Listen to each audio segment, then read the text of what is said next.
Yo, yo, yo, this is episode 85 of the Lenko Show. And today I'm looking forward to this one. I have got my good friend Sam Bloomfield coming on the podcast.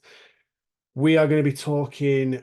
Well, I have a lot of very personal questions for him to start with. I think I did a Q&A, well, a poll on my Instagram the other day to ask if anyone has any specific questions that they would like me to ask him. So we're going to go through those first. We'll rattle through those, and then I'm going to get stuck into Sam because he's going to be a very, very interesting chat. I want to speak to him a lot more about GB and the things that we've got going on there as one of the captains for the team and as the quarterback. There's a lot resting on his shoulders. So I want to find out what's going on. We'll talk about the trial process and everything that's happened recently and what we're building towards this year. So these are things that I kind of hinted towards on one of my previous episodes. Where was that? That might have been episode 83, where I was discussing a couple of things after the big trial that we had with over 300 players. And I'm gonna try and get the other captains on as well. So Jamal, Tonye, and Fossey, if you're listening, I'm coming for you. I'm coming for you. All right. Let's not hang around any longer. Let's get Sam on the show and let's go. Sam Bloomfield, my guy, the person who is probably almost as hated as I am, apparently. How are you doing? Different reasons we're hated. Yeah, I'm good, man. How are you? Good. Yeah, I'm very good. I'm very good. So I'm just going to get straight into the quick fire questions. Then we're going to be talking some serious stuff. So we'll So see these are how long this questions that takes. have these are questions that have come from Yes. people on your okay. Yeah, this Yes. could be interesting. It's worth pointing out you know some of them, maybe not all of them. Uh, for the sake of uh, the people that ask them, I will keep every single one anonymous, so there's no kind of bias or anything like that. Yeah, okay. And I need people to know that for them to send these very honest questions in, that I won't be telling you who it was afterwards or anything like that. That's not going to happen. It's just me and you. I'm just going to just translate the message. I'm So sure Adam Bamber has been ever so polite if he has asked a question. interestingly, no, he hasn't. How disappointing. Hasn't. I know. Okay, okay. Anyway, we'll do with that, but I think they're good enough anyway. Yeah. Uh, Question number one, and this is really hard for me to ask because I've been trying to avoid swearing on this podcast recently. Why are you such a cunt? I know, just born and bred, raised that way. Um, I think I'm quite approachable actually. I try to be, unless you're playing against me.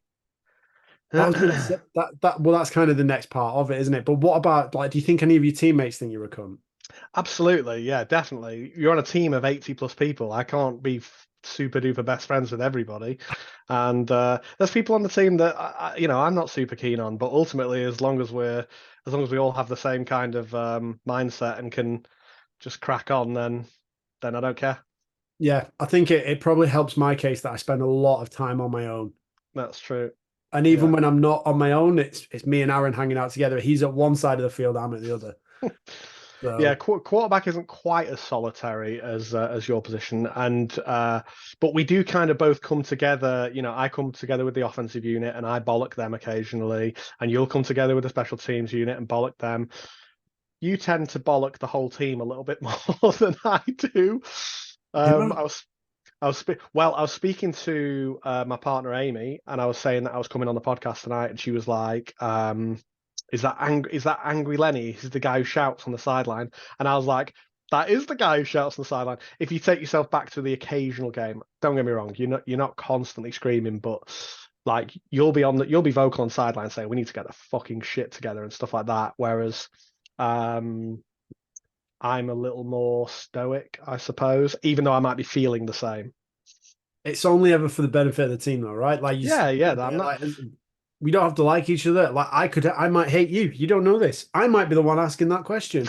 I'm not. I'm not. But like ultimately, you don't have to love each other, like each other, or be in each other's pockets. But what you do need as amongst teammates is at least that level of respect and that desire to achieve kind of the overall outcome and the end goal.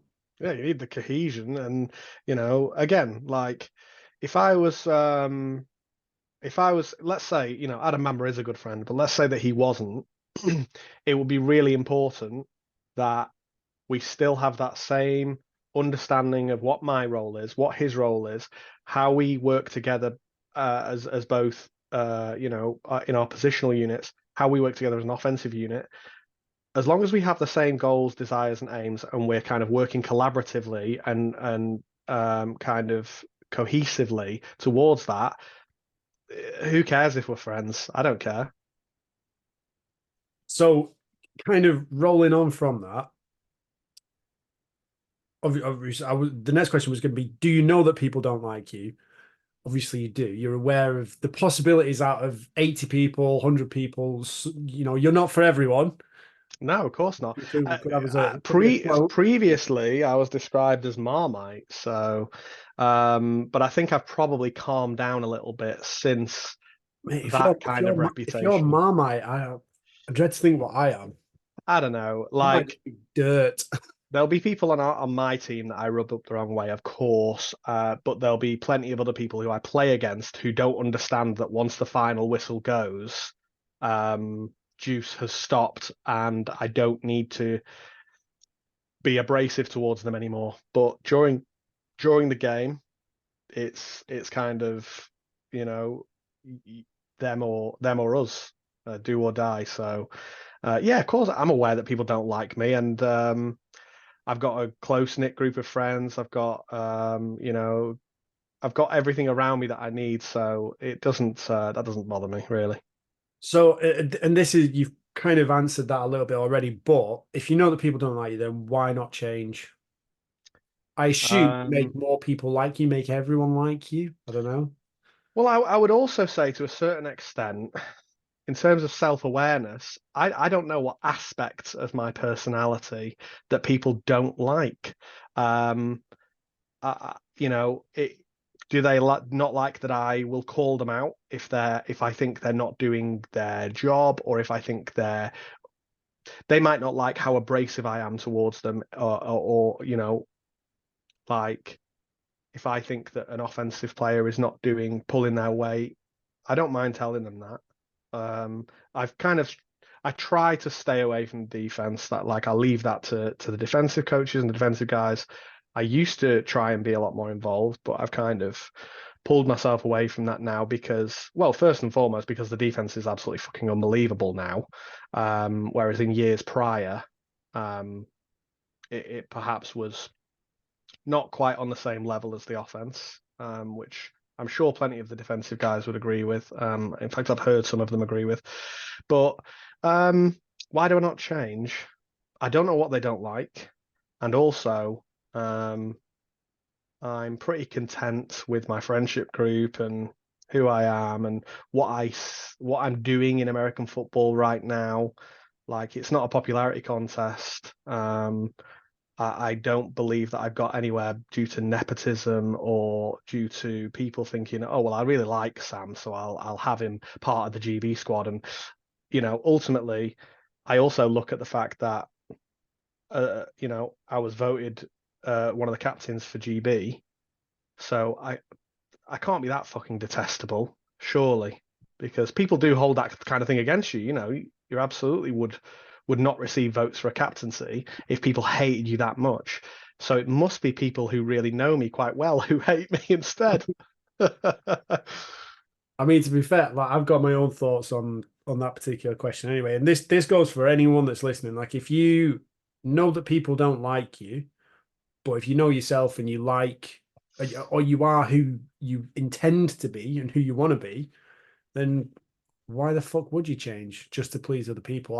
That's not for me. I hate people pleasers. I fucking hate them I so think I much. used. I think I used to care a lot about what people thought about me a long time ago. Even probably as recently as like COVID. I remember during COVID year, I kind of had a period of time of self-reflection and self-improvement where I made some changes. Absolutely nothing to do with football. Like made some changes to myself to be a better friend and to be a better partner and a person and stuff like that. And then I came away from that feeling really, fulfilled and content that I've changed these aspects of my personality. But But in terms of like who I am at football now and stuff like that, um, you know, I don't. It's tough to say I don't really care because it's nice to be liked, but ultimately, that's not why I'm there. I'm there to do whatever I can to help the team win and to succeed and stuff like that. And if people like me along the way, great. But there's enough people in my life that like me that I'm happy. Yeah, I think I agree with you. I think that's a good answer, and that's exactly the same way I feel. So when anyone says that they don't like me or says anything against me, it's oh, all right. Sounds like a you problem to me. I'm not bothered. Yeah. Um, that I appreciate that's been a very personal start. It seems like quite an aggressive Yeah, my God, way I to was start. expecting people to ask me what do I want, like Hmm. toes for fingers or things like that. But Yeah, no, no, someone's come hard at me. yeah. Fortunately, we didn't get any of that, and I think that's probably the most direct, potentially uh, personal attack type question that we've got. So that's Great. the only way Good. is up from now on. So, Yeah, good. uh, question number two. It's quite a good one. This one, I like this one. How do you get into GB without trialing? I don't know. I had to go through the same trial process as everybody else back in. No, not you personally, but Oh, as a general question. How do you get into GB without trialing? I believe didn't someone post something on that earlier today? yeah, I did see something about that. I'm not sure what exactly this person is referring to. Um, I don't know. I suppose if you were to put forward maybe massive amounts of sponsorship, that would be a good way to get yourself a place on the squad. But since no one's done that, as far as I'm aware, that's Incidentally, out. if anyone wants to come and play QB for the Titans and they're willing to pay, about 500 grand, you can have a spot. I'm sure you'd be the first for someone that's not likable. You'd be the first person to sacrifice yourself for the team. I know that for a fact. Yeah, you can wear the number 21 too. It's going to cost you, but you can wear that. Everyone's got a price, right? Yeah, absolutely. Trying to get a mortgage, man. Cost of living. Um, yeah, how do you get in without trialing? I've no idea. You better have a pretty fucking good resume. I tell you what. You know what? Glenn Tunga is the leading rusher in the ELF ever. He was trialing on Saturday. He was trialing. So your resume clearly doesn't matter. I don't know how you get in without trialing. But if someone knows a way, that would have been nice a few years ago because the stress of going through 3 or 4 trials or whatever, 2 or 3 trials, is something that everybody could do without. But it's just the process, and you got to go through it. And if you know if Glenn Tunga's got to go through it, if guys who've been part of the NFL international pathway have got to go through it, then just fucking suck it up and go through it. And if you don't make it after you've trialed, it's always somebody else's fault. That's how you deal with it. And then the best way to deal with it is to post about it on the internet, right? That's where the internet is just full of truth. So that's where things should be posted, and that should be your reliable source of information. So Anyway, we'll revisit this because we're going to speak about Glenn Tunga and the rest of the trial process in a bit. Anyway, so we'll get back to the offensive questions. Right? Is there a correlation between hair dye and gender dysphoria? That is quite the sidestep. That is. Feel free to goodness take your time. me, You need a minute on that. Is there a correlation between hair dye and gender dysphoria? Jesus Christ, probably not. Probably not. Lovely. Um, We can move on yeah, if you want. I'm gonna leave that there. Yep. Probably not. How long can you hold your breath? What an absolutely ridiculous question. I'm not going to do that on this podcast, but I reckon that when I got the hiccups, I hold my breath for 30 seconds and I don't really feel like I'm getting out of breath. So I'm going to go with, let's just go with a minute. Okay, cool. Base. Because I'm gonna have to pull this up.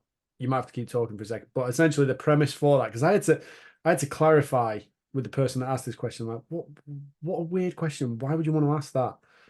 Let alone all the other daft questions that we got. But anyway, it was it was more about seeing if you just shut up for 60 seconds. Ah, no.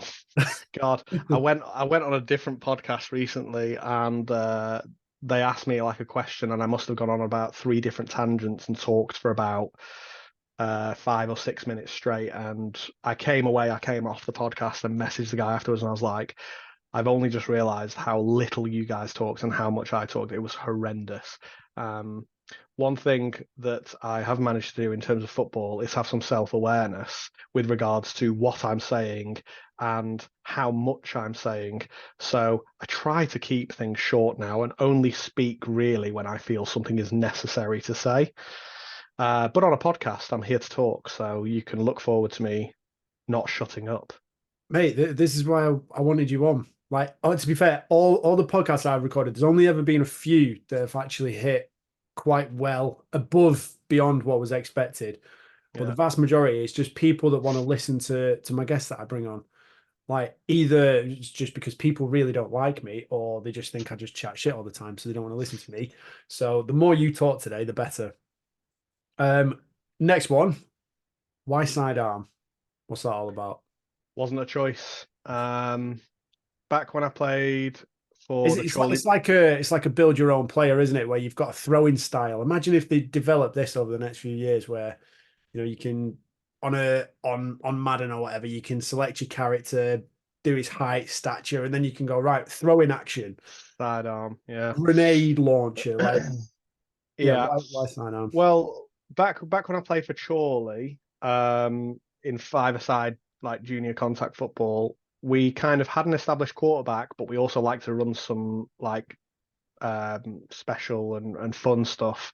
And occasionally me and another guy would come in and play some quarterback, and they noticed that I was sidearming the ball, just like that's how I'd naturally just chucking the ball around at practice or whatever. Like that's clearly just how I don't know, naturally learned to do it.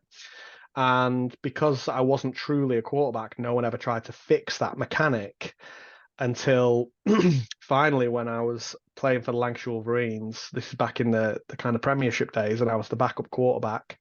Um, Kind of it got talked about a lot more, like it was more of an issue, more of a deal. But because I was a backup quarterback again, no one really tried to like fix it or anything.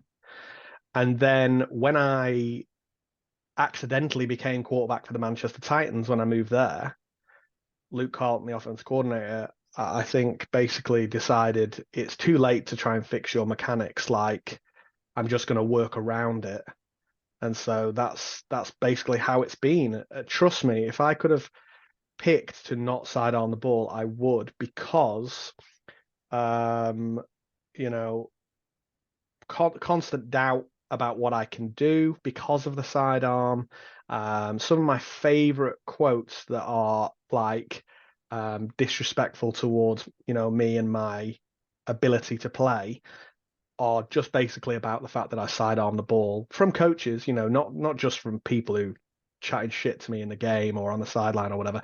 We're talking about like GB coaches. We're talking about people who are dismissing me. Americans come into a GB practice to do a coaching clinic and immediately just saying, I can't do shit with that. And then we get into quick game and rapid fire throws, and he's like, you're better than these guys at that. Um, if I could have avoided a sidearm, I would. However, I love the fact that in the NFL now, people like, and they don't always sidearm the ball, but Patrick Mahomes, Lamar, like these people are making off-platform throws. Their ability to adjust their natural mechanic over the top to be able to come sidearm is something we see all the time on highlights because they're like, how can this guy do this? Like, I appreciate that I don't do that part of the throw and I only do this part, but it's just interesting to see how in the last sort of maybe 4 or 5 years, how the sidearm or the occasional sidearm in the NFL has become celebrated, whereas for years I was ridiculed and disrespected because of it. Yeah, can I just ask on that note, when it comes to the sidearm itself, does it cause technical issues, playbook issues? If so, how much of a problem is it? Like you mentioned Luke Carlton saying that he'll work around it. I mean, I believe he could work his way around anything, but does it have a massive impact on the playbook and the way you run plays and what you design in terms of how you're going to target receivers? Or is it primarily style points? Because I know there are certain things with regards to kicking that may well be aesthetically pleasing. But my question for it is always, well, is it going to get the ball through the post? If it's not going to add anything in that respect, I don't give a fuck. So yeah, how does that balance out with side arming at QB? Yeah, so it's all to do with the mechanics of it, and really, I am at somewhat of a disadvantage. People aren't gonna. I'm not trying to get people to feel sorry for me as though something's happened. It's literally just the way I've learned to throw the ball, and so that's how it is. But it means that I think if I recall correctly, I hope I don't misquote here, but like the kinetic chain all the way down from the top to the bottom where your feet are, your hips, your spine, all of like that alignment, it lines up really well for throws that come over the top here. But when you sidearm the ball, instead of getting this nice natural kinetic chain that moves all the way down and everything aligns really well, you're putting your body out of that kinetic chain, out of that alignment. And so I don't really have an answer for how I'm able to make like some of the throws that I do, for example. Um, but I've just kind of learnt to cope with it. And with regards to playbooks, like Lucas maintained that his playbook was designed around a quarterback who was formerly a receiver who can throw. And so I anticipate that like his sprint out, his rollout passes are quite possibly in place because I sidearm the ball. Um, I know that he likes them anyway, and maybe after I'm gone he'll continue to do them, but he doesn't sit there and put loads of like full field concepts down where I have to read loads of things all over the field. He wants me to sprint, and I still have to do that sometimes on certain plays, but he wants me to sprint out. And I think perhaps using the sidearm to his advantage in that and in the RPO game, so getting quick screens out. Certainly a fast release is something that a sidearm allows me to do really well. But it would be a really interesting question to sit down and talk to Luke and also to Alec Glenn, the GB quarterbacks coach about, because he's the first quarterbacks coach that I've ever met, I suppose, other than Luke, who has not really cared about my sidearm. At trials, it was honestly a fresh of breath air, um, a breath of fresh air for me to say, look, I know I sidearm the ball, but I truly believe that I can, make all the throws that you're going to want me to. And he was like, I don't give a shit about your sidearm. Just go out there and make the throws, and if you can do it, then you'll earn a spot on the squad or whatever. And so, truly, yes, it is limiting. However, it hasn't, in my opinion, truly limited me so far. I like that. I like that, and I also think that's quite smart as well. Going back when I was playing for the Tamworth Phoenix, the last season I was there was not last season, the season before. We played you guys first game of the season. When I say you guys, we played Manchester the first game of the season. Mhm. Weird now, and I think it was something like 3-0 to Tamworth at halftime. Responsible, Uh, my thing. yes. I, Yeah, it was the season before you joined us. yeah, yeah, yeah. Yes, yeah, it was. And I remember kind of like I think that was the point where Manchester, I think because you went on and beat us in that game, and I think at that point it was like, right, Manchester are a serious problem. And I remember in that game, you talked about your ability to get the ball away quickly from under set from the snap. And I remember watching there were certain plays where you'd set it up and it was just like a quick pass to the receiver, primarily Adam Bamba probably, and then a few of the other guys you had. And I just remember, you know, when you've seen it so many times, you just think, I know what's going to happen here. And I started getting really irritated that other people couldn't see it and we weren't stopping it. There was nothing incredibly fancy. There was nothing, no offense, Luke Carlton, but there was nothing that was mind blowing other than how slick it was. And I think it was something that I witnessed last year watching you practice every single week. And then through to the national championship as well. And even at GB, like your ability to actually get the ball away so quickly and so accurately was just, I thought it was absolutely class. Yeah, and as you said, it's something we work on so much because we see our screen game, our outside screen game to our receivers as an extension of our run game. It's just I think Luke literally refers to it as like a long handoff. So it has to be complete 10 times out of 10. Like Luke has, and he brought it in this year. Obviously, before that, we knew you can't drop a screen, you can't throw a screen low, but there was no like real emphasis or rule in place. Luke's rule now is literally zero bad thrown screens, zero drop screens. Like that is the fastest way to get yourself out of a game or out of a practice is by dropping a screen pass because it's like trying to give the ball to a running back and the running back fumbling it. And with regards to how quick I get the ball out on the screens, that's an advantage of the sidearm. And also something that we have just worked on an absolute ton. And it's not the first time someone's referred to it as like slick or smooth. Not me entirely, but the offense as a whole. And I don't think that Luke would take any offense by you saying that it doesn't look complicated or complex because perfect. Football is really fucking simple. Take advantage of the space and have multiple options. Luke calls his offense, or he's referred to his offense on occasion as like a Lego offense. So here you've got a run, and now he can pick from a shit ton of bricks of his formation, of his RPO on the back of it. Like he can just stack brick on brick on brick however he wants. And he's got so many different options that we can run the same play out of like 8 formations and we can have like 6 different RPO options on the back of a run.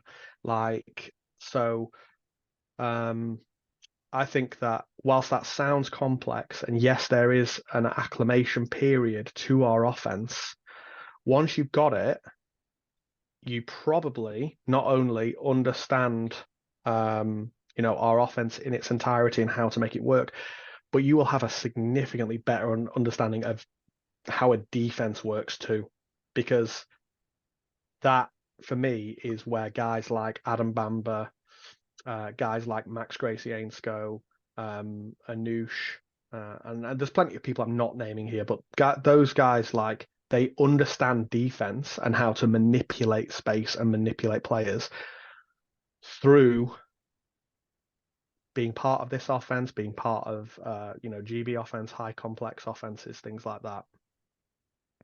And it makes a massive difference as well, doesn't it? If you can get the ball out quickly and stretch the field and then get vertical, if you can get the ball to one of your best athletes with, even if they've only got 2 or 3 yards to play with before a defender is coming in to tackle them, like even it just being on the opposite sideline, when a team completes those simple little passes, it mentally it's like, for fuck's sake, especially if you're taking out 4 or 5 yards each time, it just consistently moves the chains. And that can be that, honestly, when you're on the opposite side of it, it can be so annoying. That's more Yeah, annoying.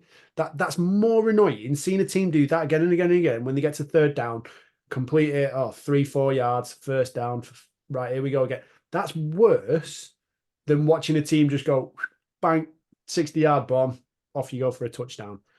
yeah. Agreed. And it's so difficult to say. I mean, we come on the field and we for years now we've had this thing where if we manage to score on the first play of an offensive drive, we'll all come to the sideline and we'll all be saying, "Love a one play drive, me," like a proper Lancashirian, not a Mancunian, like, but Is it? Do we not say Lancastrian? Not from Lancaster. No, God, no. Maybe they do. I don't know. Um, Lancashirian. I've never heard. Lancashirian, Lancastrian. Oh God, I don't want to say Lancaster. Um, anyway, whatever we say, we come to the sideline and we say, "Love a play, one play, drive me." But it's so much more satisfying to just dink and dunk and slowly just demoralize a team by saying, "Well, yeah, we're only getting 3 yards, 4 yards, 6 yards, whatever here and there, but you can't stop it." Like if you're struggling to stop it, you've got two choices: adjust, in which case you're probably going to give us something different that we want, or stay the same and we'll just keep doing it. I think we joke all the time with some of the defensive guys that are part of my friendship group, and it's basically just that offensive coordinators won't call the same play over and over and over again, one after the other, but we will. We'll call inside zone bubble, or like power spacing, something like that, over and over and over again, because if you're not going to adjust to stop it and you haven't been stopping it, we'll just call it again and again and again until you do. And then when you do, we got something else. Perfect. Lovely little window into the Titans offense for everyone there. When it comes to as the role of a head coach at the moment, which you are, UConn Rams, how important is it, do you think, or where do you sit on the spectrum of, as a play caller and a coordinator, should you design plays for the athletes you have at your disposal, or is it a case of, or do you go and find the athletes to fit your style of play calling? Because obviously I think there's always a bit of a balance where people will be set in their ways. They'll be like, this is my offense, this is the way I run it, this is how I coach it. If you can't fit into that, you're a problem. What's your thoughts on it? You design your offense and your defense around the players that you have. Why try and slot people into your idea of what a good offense or a good defense or a good special teams unit should be? Create the unit around your key players and then game plan how to get your key players involved in the game, like scheme touches to people. I remember when Luke Carlton was the offensive coordinator at UConn and I was the head coach, and Luke had an absolutely phenomenal year. We went undefeated until the playoffs, and offensively scored obscene amounts of points. And I remember being sat in my front room talking with Luke and some of our key players that we'd identified, our skill position guys, and we were saying, we want to get you X amount of touches a game, X amount of carries a game, things like that. Because ultimately, if we've got Joe, which at UCLan, by the way, we had Joe Nicholson, we had Adam Bamba, like, if we've got those guys, get the ball in their hand as soon as possible, because they're likely to make things happen, even if they don't do it every single play. So, going into that season, we knew what players we had. We knew we wanted to scheme touches for them. And equally, I think we went into the season planning on potentially playing like a 3-3 defense because of the players that we had in the year prior. And then a couple of people showed up that we weren't expecting. And we were like, let's run a 4-2-5 defense. Let's run this because we've got the guys to be able to do it. So I am absolutely all about creating your playbook around the players that you have, and then not just stopping there. Then find ways to get those players heavily involved in the game, because whilst I absolutely maintain that X's and O's are supreme, none of that happens without Jimmys and Joes. I think that if you look at the Manchester Titans over the past few years and some of the teams that we've played against some absolute monsters. However, we perhaps don't match up physically to some of those people. That's where the Jimmies and Joes, so that's where the X's and O's comes in. And that's all around Luke having this playbook that's schemed up to fit with his players and making sure his players understand the why of the playbook and how to execute it. And defensively, look at the London Warriors backfield. Raymond Sabwale, Dwayne Watson, Leo, number 33, the absolute rapid kid. Every time they make a substitution, we're making a substitution. Every time they kind of come out in a certain formation, we're lining up in a certain defensive alignment to make sure that we're counteracting what they do. And physically, maybe they can lift more or run faster, but the playbook is designed for our players. We've not just hashed people in there. And when it comes to recruitment,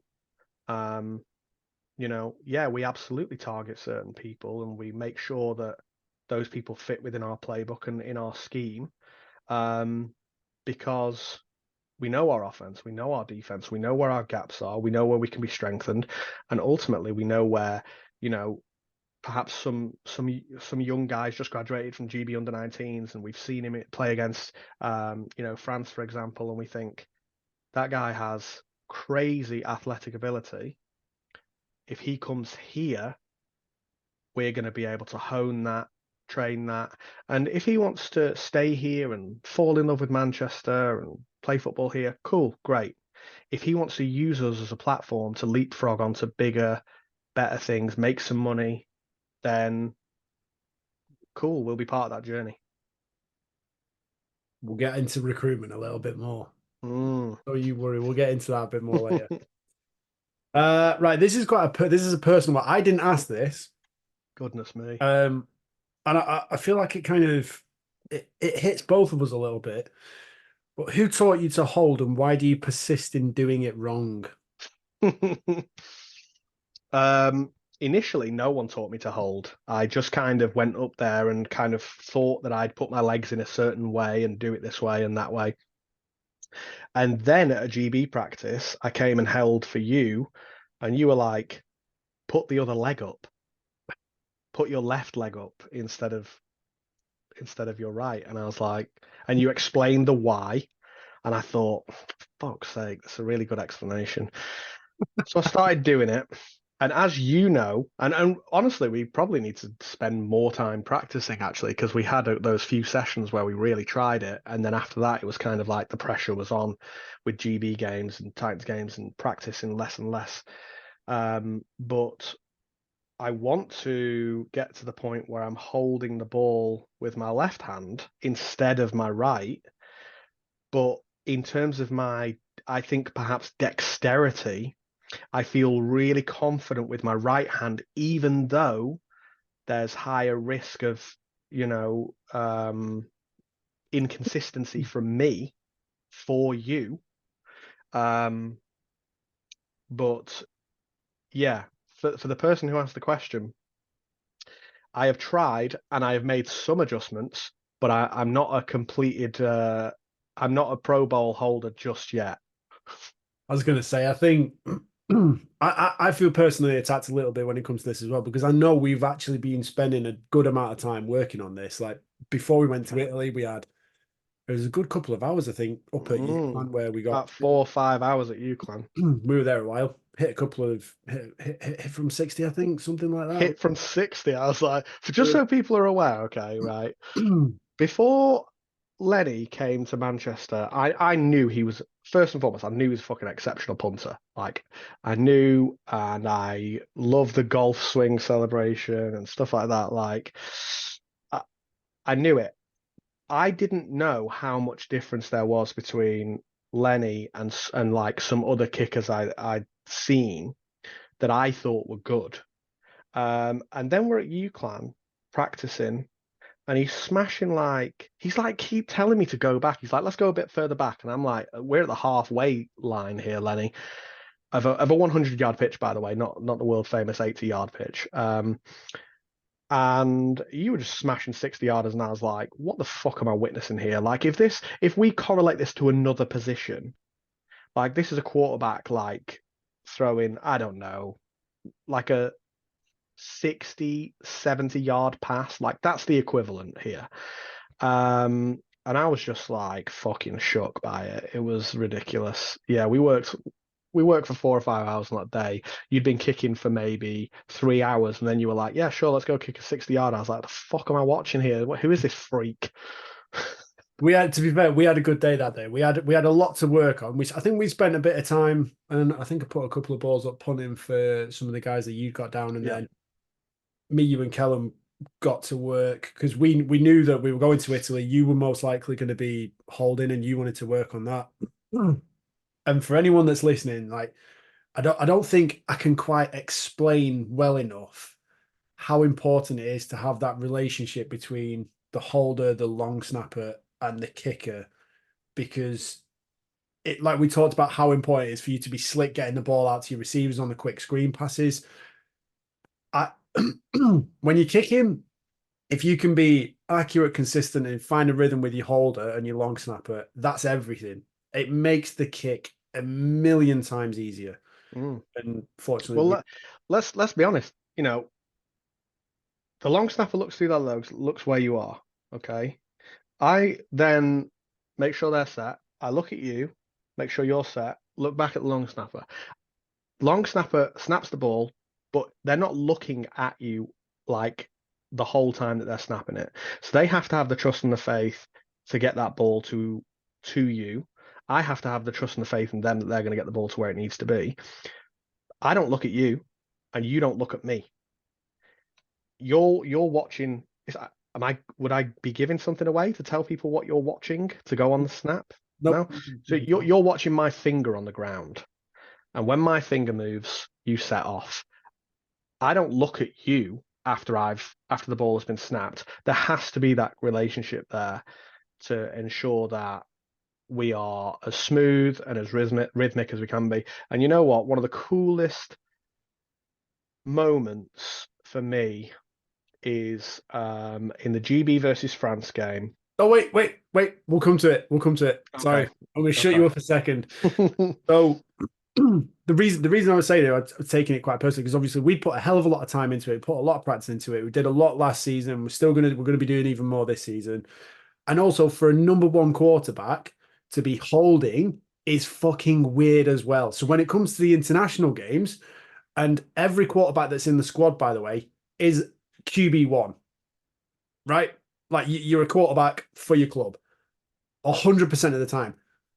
The frequency at which the number one quarterback will be on the field to hold for a field goal is minimum. Never. It's a necessity. It's something that happens in an emergency. Like it's a skill to have, but when it comes to playing at international level, you wouldn't necessarily expect any of the QBs to be able to hold. So it's hard. You have to learn it from scratch, and it comes at you fast. It's quick, and there is very, very little margin for error. Like you tilt the ball one way, slightly off, that fucks everything for me. And my world changes as soon as you move the ball in a slightly different way. So the importance of you getting it right is crucial. I think I just said to you when it came down to the Italy game, I was like, I don't really care what you do. Just put the ball on the spot you're going to put it and keep it upright. As long as it's standing up and it's roughly in the vicinity of that spot, we'll be okay. We'll make the kick. And I didn't care where the laces were. I don't care about any of that. Like I have plenty of bad holds previously. It matters not. And then obviously you have that little issue where you put your right hand on top, and your little fingers can get in the way of it, and like you were saying, the risk goes up a little bit. But in terms of getting we'll talk about this all the time. It's about getting the job done. No one else cares. Yeah. And this leads us into the GB versus France game, which I believe you were going to touch upon. Yeah, I was just going to basically mention that, when we took and we, you can pose certain questions to lead certain places if you want, but just very briefly, one of the coolest moments is, the picture that Jason Scott, the GB head coach, uploaded of him in overtime taking his headset off as before the ball has been snapped for the extra point to win the game. He's taking it off and his caption is something like, "There was absolutely no doubt that with these two guys or these three guys, because AK Shout was out long. Sean Cook. Well, oh, was it Sean? Sorry, Sean. Sean Cook. Um, oh yeah, I remember what happened with AK. Sorry, AK.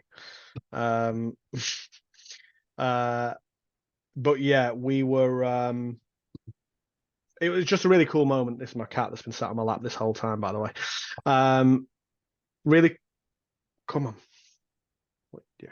Really cool moment when he's taking his headset off and the ball's not even been snapped yet. And he's like, it's clearly identifiable. He knows he's won the game at that point. And you can watch it back on the live stream and everything. Just a really fucking cool moment to be like, the head coach of the national program has so much faith in you, in the three of us, in the whole kicking unit, that we've won this game. Multiple kicks have been blocked that game for both teams, I think. But just, I don't know, it's just textbook, it's just routine. There was no doubt in my mind. There was no fear in my mind either. It was, let's get this out of the way and let's win the game. And just, yeah, awesome moment. And what I would say to people who are listening to this and who are perhaps thinking, why the fuck are you talking about holding and kicking a PAT for so long? Well, some of those people listening might want to get into GB.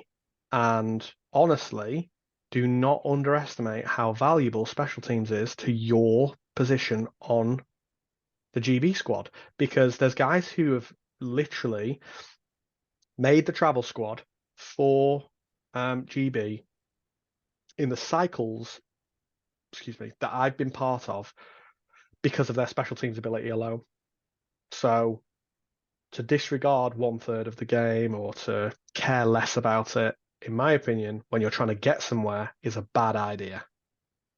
Yeah, and I think when it came down to the trial process, there was a lot of special teams involved in that, and a lot of that, from what people probably don't recognize, if they were involved in that, that is essentially the coaches are stepping back, taking a look, because the drills are really simple. It's a special teams rodeo, just basic skills practice, and they're taking a look at effort, output, ability to do it, and Desire to do it. Desire selection, to do it. desire to do it, just general hustle, attitude, leadership, being able to pull other people through it, and then running through to the next drill. Like the effort and output that goes into that, it gets noted. And if you are somewhat capable in your position, but you are dipping and ducking out in that situation, it's going to happen in a game. It's going to happen in other circumstances. And that's not what is required to be a part of this squad. That's right, isn't it? That's fair to say. 100%.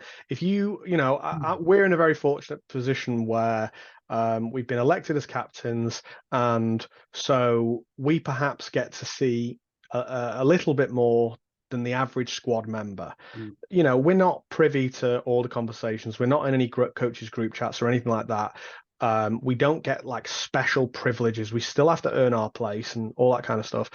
But we also, we're also perhaps privy to a little bit more knowledge. And so, when I've been looking at the trial process, the one pre-Christmas and the one after Christmas, looking at that process, and I see the coach's clipboard as to what it is that they're marking notes on.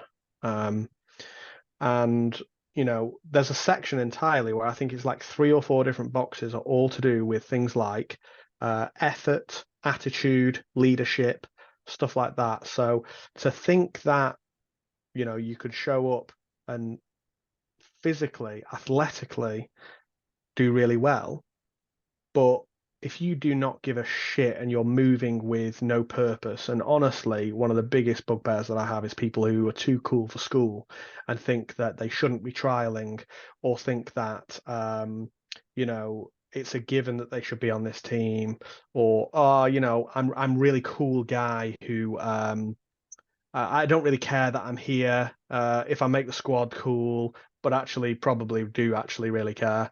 Um, you know, if that's kind of your attitude that you're coming in with, it will absolutely be noticed and noted. So don't come in and be too cool for school. Act like you really want to fucking be there and you're excited to be there, because not only does that show a lot to the coaches, but there's hundreds of people across the country who would kill for a seat at the GB table, even an opportunity just to be part of one cycle. You know, that's what I was for 20 years. I was desperate for just one opportunity to have a seat at the GB table for a cycle, and finally, you know, fortunate enough to get it. And you know, yes, it is a double-headed coin. You know, you are working a shitload, and you got to sacrifice time, and you got to sacrifice a lot of money.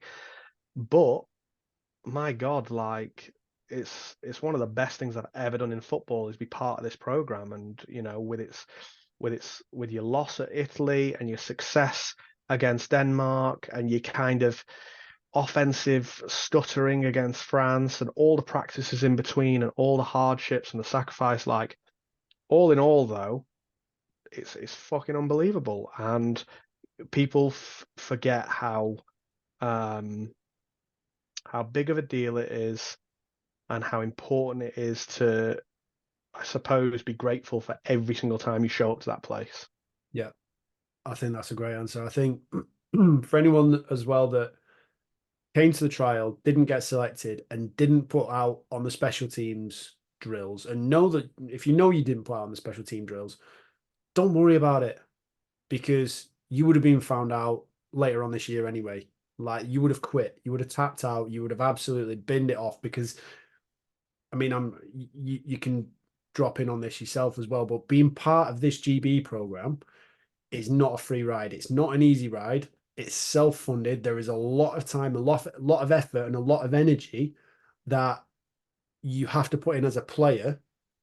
And it's not just you. Like, you have to put it in as a player because all the coaching staff are doing it. You know, I would when we were down there at the weekend recently, I was still out on the field practicing with Dean from Game Day Kicking, because he came down to do some work with us as the kickers. And as I was leaving the field, I think I ended up leaving the field maybe 7:30, 8 o'clock. Just chatting with a couple of guys in the reception area. The coaches were still upstairs in a meeting discussing potential selections. And this was like 2 hours after the trial had even finished. Yeah, So you're absolutely right. everyone's putting in the time and the effort. And if you cannot be asked to run from one drill to the next or hit a bag hard enough, don't worry about it. It's not that you're probably not the person we want, but also the process and the program probably just isn't for you. It's tough, man. You know, you got to wake up at, you know, depending on where you're from, you might have to wake up at 4 a.m. You might have to wake up at 6 a.m. Whatever it is. You travel for 2, 3 hours. Then you've got an hour of meetings before your first practice of what might be a 2 or a 3 a day. Then you've got your club practice the next day. You got to travel home. You got to fund your food. You got to fund your travel. You know, you got to concentrate and be on it all day, and that is running from drill to drill each day. That is each individual practice, each individual section of each drill. That is the coach saying, "I need someone else to come in on special teams when you've just done 4 reps in a row, sprinting downfield, one after the other." You know, like you said, special teams were so important to so many people making the squad. Back in the first cycle, Jason and Spoonie wanted me to be playing some special teams. So during special team segments, I wasn't doing the quarterback indies. I was doing the special team sections. And I remember specifically on one occasion, 3 times in a row, sprinting downfield on kickoff drills. Like, we're not tackling anybody, we're not getting blocked by anybody. It is just literally, Sam, I want you to run in a straight line and show kind of what your responsibility is. I fucked my Achilles doing it. Like, and obviously, stupidly, I didn't really tell anybody about it because I didn't want it to be held against me, or I didn't. Well, equally, I was then 2 weeks later or the next week facing Jason Scott's defense against Tamworth away. Maybe that had something to do with, oh, Sam, can you come and play special teams? I'm sure that's Did not the that case. did that thought cross your mind? No. I just thought, It's a great idea. Jason, it is a good idea. Yeah. Jason once, me and Jason were having a conversation once, and he once referred to me as kind of a Taysom Hill type. Now, I didn't see that as like a disrespectful dig at me not being a good quarterback or anything, but I saw it more as a feather in my cap to say, well, he knows that I used to play safety and linebacker, and I used to play wide receiver, and I've played almost all positions, on the football field. And at one point, I was trialing for tight end GB and stuff like that. Like, he knows that I've got some flexibility and variation because I used to play against him when he was Tamworth defensive coordinator. I used to play wide receiver and tight end against him. And so for him to say, I think you're a Taysom Hill type, shows me, well, he actually sees value as me, as a potential tight end and special teams guy. There was a point when they were going to use me at tight end at a few GB practices, and I was well up for that. And so they used me on special teams, and I just thought, if I absolutely smash this, it gives them even more reason to pick me. So that's why when no one else is jumping in on the kickoff drill, because we're all absolutely gassed because we've been doing sprints for, the past 5-10 minutes, fuck it. Even if I'm slow, I am slow. Even if I'm slow, I'll go in on the next one just so they can see I'm giving absolutely everything I've got. And that's basically how it has to be, really. I think that you need to have when they say you're constantly being assessed, they're not joking. Like, just assume that you're being watched the whole time, and then you'll do the right things and act the right way. One of my favorite ways of thinking about that was something that Jason said in a classroom very early on into the first cycle. And I just absolutely love it. And it's the shopping trolley test. You're at a supermarket, you finish with your shopping trolley, you don't need to take it back. Someone else will do that for you eventually. Like, it will just happen, it will get done. But you know that the good thing to do is to take your shopping trolley back. But some people won't. Some people don't care enough, or just think that it's someone else's responsibility. Someone else will do it, you know. And so that's the kind of, I don't know, that's the mentality, shopping trolley mentality. Yeah. The entitled will not thrive in this environment, that is for sure. If you don't tell them, I fucking will. Yeah, you got to leave your ego at the door. Like, and I think if you look at the fact that we've got a group chat set up, with like Warriors guys in there, with Blitz guys in there, with Tamworth, with Manchester, with Bristol guys in there, like these pretty fierce rivalries, and we're all in there and we're all just chatting shit and having a good time and having a laugh and stuff. And yeah, when it comes back to our domestic teams, Manchester against, whoever, Blitz against Warriors, you still have that hatred for the organization, for what they represent, but the individuals, you've got this relationship with them and this newfound respect. And essentially, when you come to GB, leave your fucking ego at the door. Like, I don't care what you've done, because come here and absolutely kill it, and I'll be really happy and respect you. But if you've absolutely smashed it somewhere else, and then you come here and you act like you don't give a shit, you act like you're better than everybody else, or you're so cool that you just don't care, like that, it doesn't look good. It's not a good look, and it's not what brings your teammates towards you. Yeah. Yeah. I think that's why a lot of people like Dwayne Obi.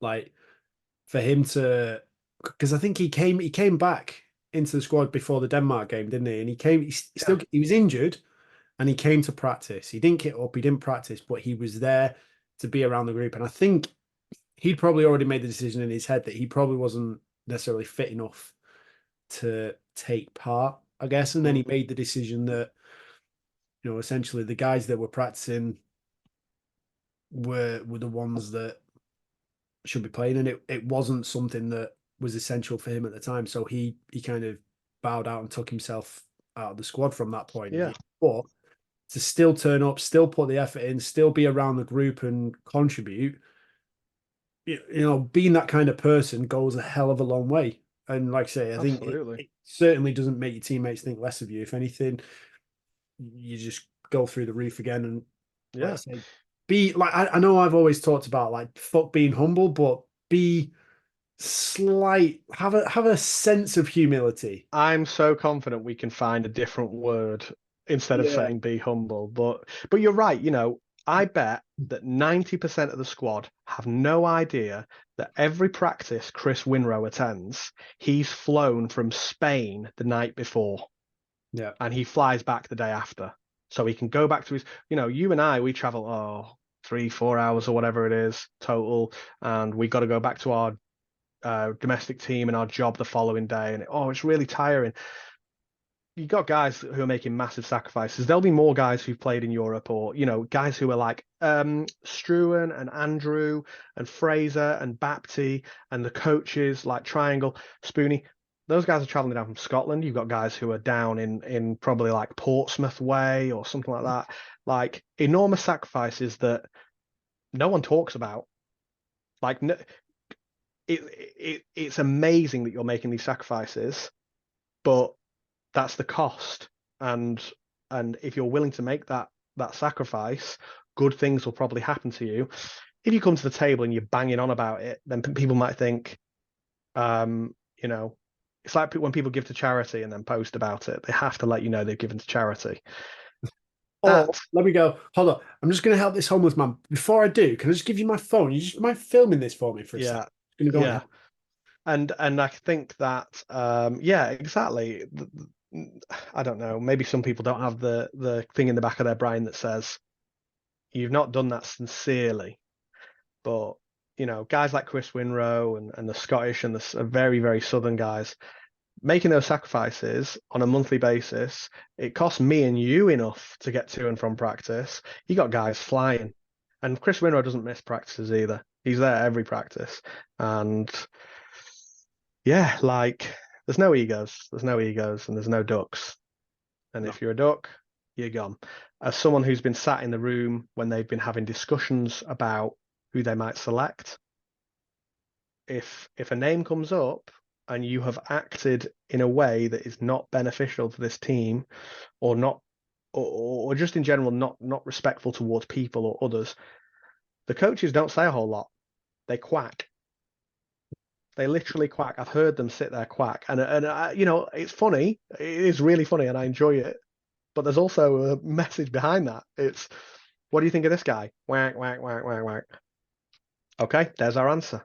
It's also worth saying that as captains, as current captains, myself, Sam, and the other guys, we don't have any input when it comes to the selection process. Like Zero. we are sometimes we're there, and I don't even know how or why. I think we're sometimes just involved in certain meetings, and then that's kind of like the tangent that the conversation goes off on. But we don't go, or we certainly don't get asked, what do you think to such and such? And we also don't go, think he's a dick or don't like him or he's not good enough. Like we don't like that's not the way it works. We know our responsibility is there to essentially represent the players. If there's any issues amongst the players, like we translate that then through to Jason, where we'll have conversations with him because ultimately it's about us creating the best environment we possibly can for the guys that continue to follow through so that we can become the best international program in Europe, and then you never know, maybe beyond that as well, and win a European Championships. Like that's the goal.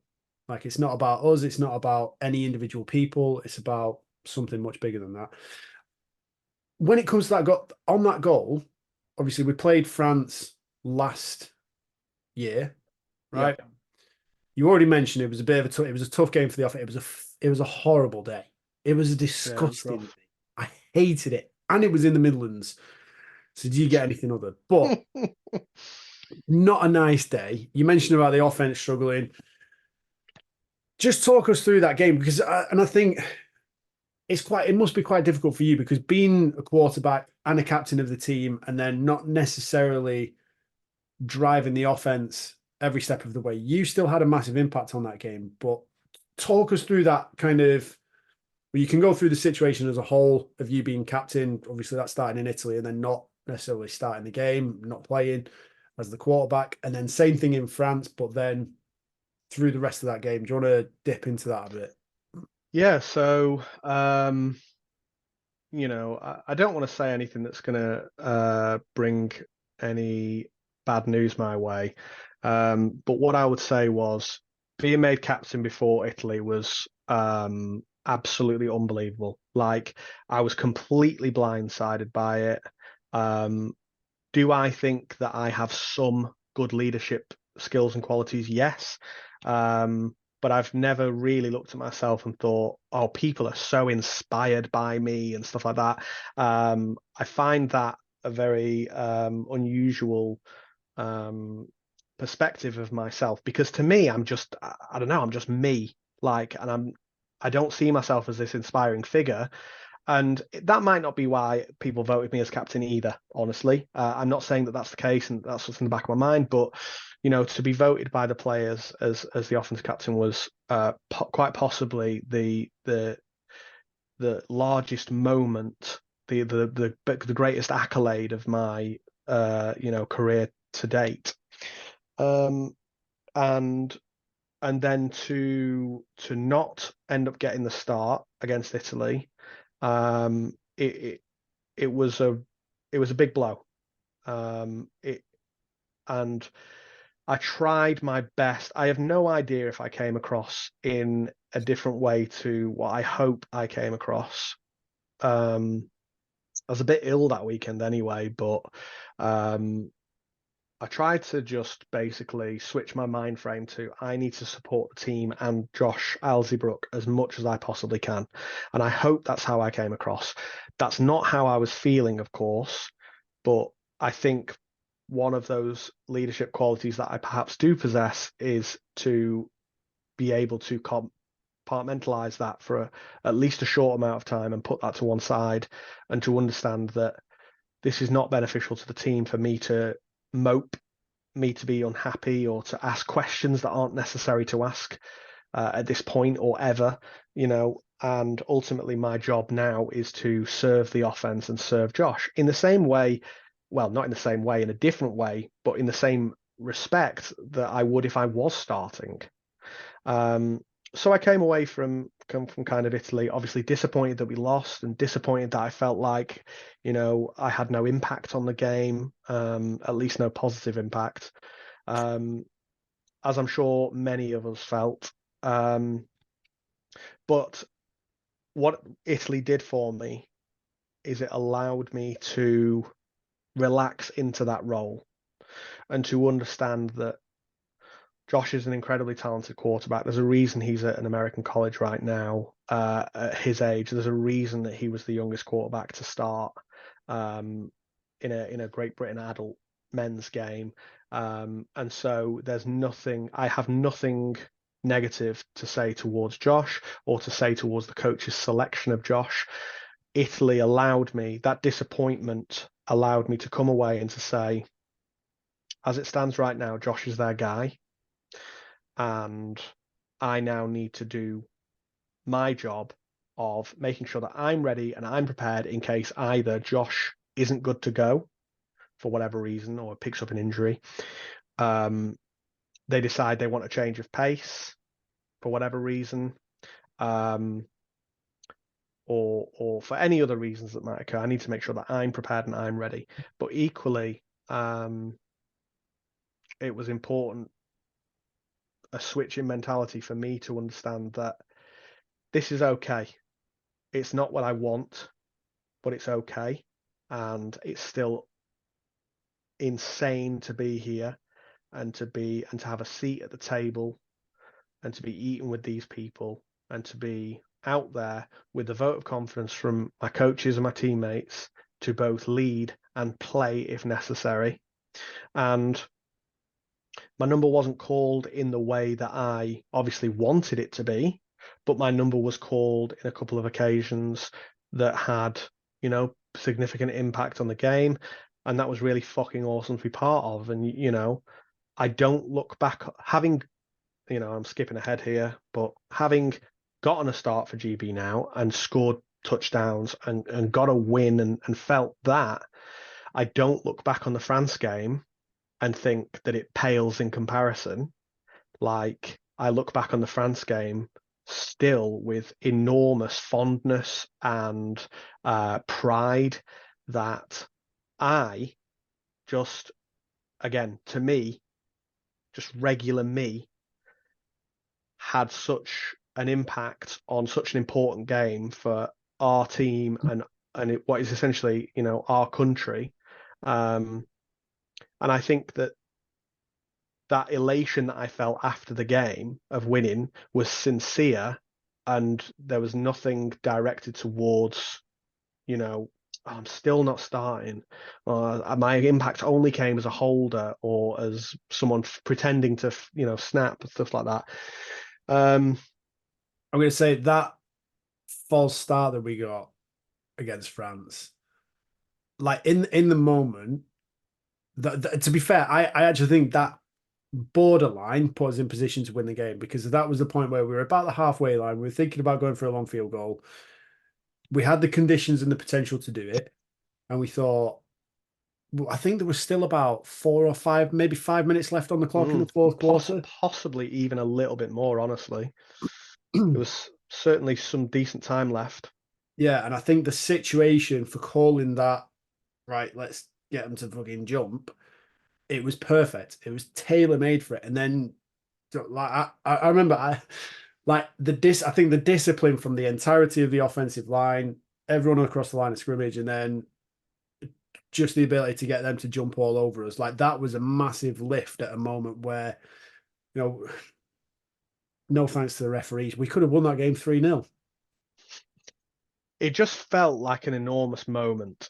It really did. And you know what? When you watch, not the highlight tape back, when you watch like sort of the things that have been put out on media and in the documentary that BH made and stuff like that, when you look back at it, it's weird to think that moment, along with our field goal block that we got, look like two of the biggest moments in the entire game. Like, those moments are enormous, and a part of me feels like a little bit silly, because I'm like, it's literally just getting someone to jump offside. And don't get me wrong, I don't put it down on me. I don't think, oh, I'm so fucking awesome because I got them to jump offside. That's not how it is. It's for us. It's like looking back on that moment for us, that unit, and Jason's call, and Spoonie stood there in the huddle with us as well, and it's just a fucking awesome moment. And to think that is one of the biggest moments of a victory over France, a team that we've not beaten for, I can't remember how long Jason said, but I feel like it was over a decade. It was just fucking awesome, man. And so the elation I felt after that game was real and sincere, because I felt like I had contributed in some respect. And at that moment, that contribution was more than I'd ever been able to give, and was so important to me. And then obviously, we went through the whole process of getting ready for Denmark. And sorry, you wanted to talk a little bit more about France, didn't you? And kind of how that game went offensively. No, it's good. So I was gonna say, you've just reminded me that I need to have a word with Brandon. I can't believe that we went and kicked that 50, was it like 52, 53-yard field goal or whatever it was, and then we got flagged for too many men in the backfield. Watch that back on the tape, by the way. I can't believe that we got that chalked off and it didn't make it into the documentary, because I think that, for me, that pretty much summed up my day. For me, like, because I'd had a proper shit game from like everything was out by a fraction. Like, whether it was a punt or whether it was that field goal, for instance, or like even on a kickoff, I slipped on that, which I've done at that stadium a few times now. So it's starting to grate on me. Yes, you have. Honestly, kicking off from that left hash, it's every single fucking time it does my head in. But obviously, in such a tight game where we'd had, I think the first field goal got blocked, and you just think, oh my God, is it going to be one of those games? Is it going to be one of those days? And obviously, then that situation going into overtime, what are you thinking at that point? Was one of the first things I did was, I knew that we, this is no disrespect to any GB players, because this is not something that you typically would just go out and learn. But there's some people who probably aren't aware that we play NCAA rules rather than NFL rules. But we do play NCAA rules, and that means that over time, so many people in that huddle, and the team was kind of in a half huddle, and I pulled the rest of them in, and I think I said something along the lines of, guys, do people understand the NCAA overtime rules? And there was kind of a murmur of yes from here and there, and a lot of uncertainty, or even some no's. And I was like, right, I need to make sure they understand this. Whilst I have a good understanding, I don't know it as well as Luke Carlton. So I went over to Luke Carlton and I said, Luke, you can see it on the live stream as well. Luke, come into the huddle. All players just listen to this. Luke's going to explain the overtime rules, so we understood. You've got X amount of shots from the red zone, so to speak. And even the commentators like Carl Walkinshaw, they weren't sure the game was over when it was over, but we all knew, thankfully, because Luke had come and explained that to us. But I really don't know how to summarize how that overtime moment before winning felt, because we had really struggled to move the ball, and they had recently come in, and their quarterback was moving the ball with pretty good efficiency. You had the first guy who was in, who sort of mixed bag, and then you had that second guy who came in and was honestly very, very impressive. Again, credit and shout out to our defense. To hold that France team, especially that second quarterback, to 0 points until overtime, absolutely obscene. And the defense held up their end of the bargain, and simply the offense did not hold up our end of the bargain, and there was a lot of disappointment and unhappiness about that, which we put a plaster over with Denmark, which I'm sure we'll talk about. But I think, like you mentioned, our defense that day was impeccable. Like, France could barely move the ball on us. We were stopping everything. I think Nelson, a linebacker, Nelson got a couple of and by the way, or two. What a player and what a personality! Like, for anyone coming into the squad now, you want to understand the type of person we want and need in the squad, and the kind of person that does well at this level. Just watch Nelson. Just watch him practice, watch him play, listen to the guy, because I think he's head coach of the Birmingham Lions University team now. Is that right? Yeah. What?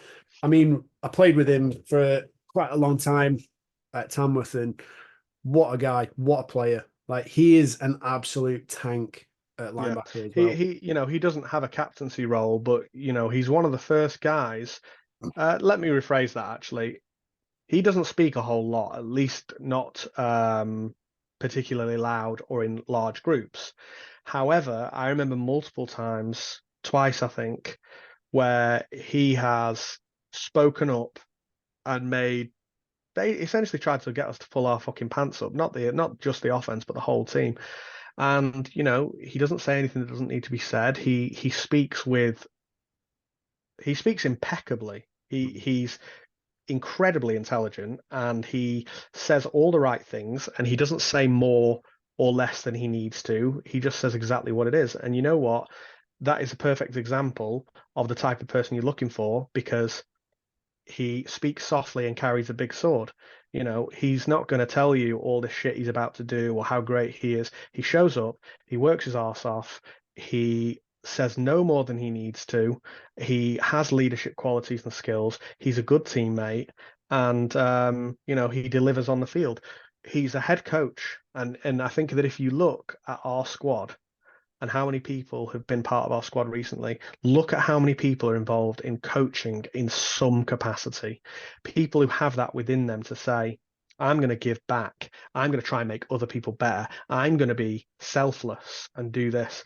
So many of our squad are involved in coaching in some capacity. I think Jason, the other day he said something like he's got like 4 head coaches who are players for the Great Britain Lions. Like, That's people who understand kind of culture and the type of person you need to be. I think it kind of became a bit of a tradition where at Tamworth, Nelson would just come in. He would deliver the halftime team talk pretty much as a huddle of players. Like we'd get together first, then the coaches would come over afterwards, and he would be at the focal point in the center of that, just driving people on. He's the kind of guy you want to listen to. I want to know what he's got to say because he's got a feel for the game and you know, as someone who has never truly sat there and looked at a leader who and said that person is truly inspiring to me, that person really inspires me. Oh wow, you know, when there's a few people when they're frustrated and when they're airing out, not just bitching, but saying something with true substance. You know, guys like Nelson, underrated. Most people won't have heard this. Guys like Joe Nicholson, the running back. You know, Adam Bamba sometimes hits the nail on the head too. And there's plenty more within the GB squad, of course. But when these guys speak, you want to listen because there's substance in what they're saying. Yeah, I think it's a particular skill, and it's something that not everybody has. But when they say something, it's like, right, this is where we're going, this is what we're doing. You just go, all right, let's get our shit and go. Simple Yeah. as that. I think other people who made some significant contribution, massive plays in that game. I think was it Rodon that blocked the France field goal? It was either Rodon or Matt O'Connell.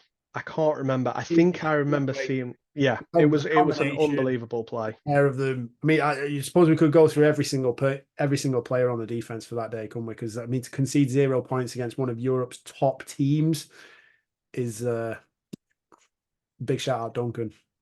Top Yeah, work. enormous effort. What's it like practicing against them lot? It's not too dissimilar from practicing against Manchester, honestly. There's so many of them in blue. It's awesome, you know. I know the times at practices, Manchester practices, when our top guys aren't out there because I'm moving the ball with a lot more success and I have to think less. And that's no disrespect to our current guys. I hope that they would understand that there is obviously a clear distinction between these guys at GB who are at the absolute top of their game and the people who are potentially still developing, you know. But it's both awesome and awful. I want to do really well at GB every practice, and I want to smash it, and I want to be the quarterback of everybody's dreams where, oh, well, you know, practices are no problem. He's just dink, dink, dink, and it's just routine and clockwork. But it's not like that at all. It's insanely competitive. Every single time you score a touchdown at GB practice, it's a fucking huge deal. It's a huge deal because it's so tough to do. You know, I think I remember one point we were looking at maybe 2 or 3 practices without scoring a touchdown that wasn't like a very situational, like goal line type thing. You know, you go to like team scrimmage, team versus things like that. I think we went 2 practices without scoring a touchdown once. It was fucking awful. And so when you spend all this time trying to score touchdowns. That is your main goal as an offense. Yeah, you want to move the ball and get yourself into a position to score. You could kick it through, and you know there's a lot of faith in you and the special teams unit to do that. But our job is to score touchdowns, and if we're not doing that, then we're not doing our job. Okay. There's a portion of Italy where we did that really well. There's a portion of France. In fact, there's no portion of France. We did not do that well against France. There's a portion of Denmark where we did that really well. But in each of those games, France practically the whole game, Italy for I think perhaps it was I think it was 2 out of the 4 quarters, and Denmark for the first half. Really, you know, we weren't scoring points and we weren't doing that, and that's because it's really fucking hard to do, and it's no easier in practice. Go on. Quick question with a quick answer. Don't worry about offending anyone. Most difficult defense you've ever faced? Titans defense, GB defense, or the Tamworth Phoenix Jason Scott defense? Tamworth Phoenix Jason Scott defense. I was literally saying to him last week that It's different. It's something. It's not just freakish athletes. It's freakish athletes coupled with people being where they shouldn't be. So that's my The, quick, short answer. was it is that the Prowler defense that he installed? I don't know if it's called Prowler or whether it's called Fire Zone defense. Either way, it was Potentially, yeah. fucking awful. And having played that defense and London Warriors back in 2018 in the same year, whilst the Warriors are freakishly big, fast, strong, nasty, all that kind of stuff, Tamworth hit and play differently. Yeah. I think And you know, the defense at GB is Duncan's. Absolutely is Duncan's, and Duncan is fucking awesome. Or I never, ever have heard anybody say anything but extremely positive things about Duncan and his defense. But you have to assume that with a defensively orientated head coach, Jason must have some kind of impact on the defense and its culture and its attitude. And you also have the Tamworth guys in there who have played under Jason and so are also exuding that culture or that kind of thing. So ultimately, it's just different and playing that time with defense, and quite a lot of that leaks into the GB defense as well. yeah, I think I appreciate how difficult it is to actually choose between any of those, but I mean, fuck me, some serious athletes. And I think the one thing that Jason did really well was arguably taking people who weren't the most athletic, weren't the most physically capable. Like 100% correct. we are so blessed at GB with some of the athletes that we've got, but I think Jason managed to do a seriously good job with the, like I said, we were talking about scheme earlier, the players that he had at his disposal, by some incredible players, by the way, but getting them all to gel and do things, it was like literally just one organism, Absolutely. an individual being that you had to come up against. It was so weird, and I was honestly privileged to watch it. I was less privileged because the Tamworth Phoenix defense was all about getting the ball and getting after the quarterback. That was your hashtags on Instagram. And unfortunately for me, I was the quarterback. So it was a rough old time. But just going back to what you said about what he managed to do with the players he had at his disposal, and I'm confident I don't offend anybody here. They probably won't even watch this because of the type of people they are. However, Ben Davis, Steve Gregory, you don't, and I have this self perception of myself as well. I don't think I look like a fantastic American football player. I don't think that Ben Davis or Steve Gregory look like incredible football players. You know, they're not Dwayne Obi or TC or Max Gracie Ainscough, these guys who are built and chiseled by Greeks, you know. But in Jason's defense, Steve Gregory, Ben Davis, who's the other? Ant Norton. These guys who probably don't really have any business playing at the level that they're playing at are just doing it. Yeah. And Ben Davis got the most freakish interception number against me I've ever seen in my life. No one will ever top that play. So no matter how hard you hit me, no matter how hard and no matter how great of an interception you get against me in my future career, whoever is listening to this, it will never ever top Ben Davis's interception of me. He's playing inside linebacker. I throw a hitch out to the sideline. He is full sprint, full dive, picks it off. I practically fucking threw up in my mouth because I've never seen anything so ridiculous. Like I could say to Luke, do you remember Ben's inception? He'd know it immediately. We both know that moment. And just these really smart, really selfless guys who are on the money every time. And, you know, I loved the rivalry that we have with or had or whatever you want to say with Tamworth with regards to Lancashire back when we were in the Premiership versus Tamworth, and Manchester when I say finally the next year after I joined made it back to the Premiership against Tamworth, because yeah, I had those battles with guys like Will Hobbs and Ben Davis and the Shadipos and stuff like that. But I'm there looking at the sideline thinking, I'm going to smash you this time, Jason. Like, and the thing is after the game, it's like all love too.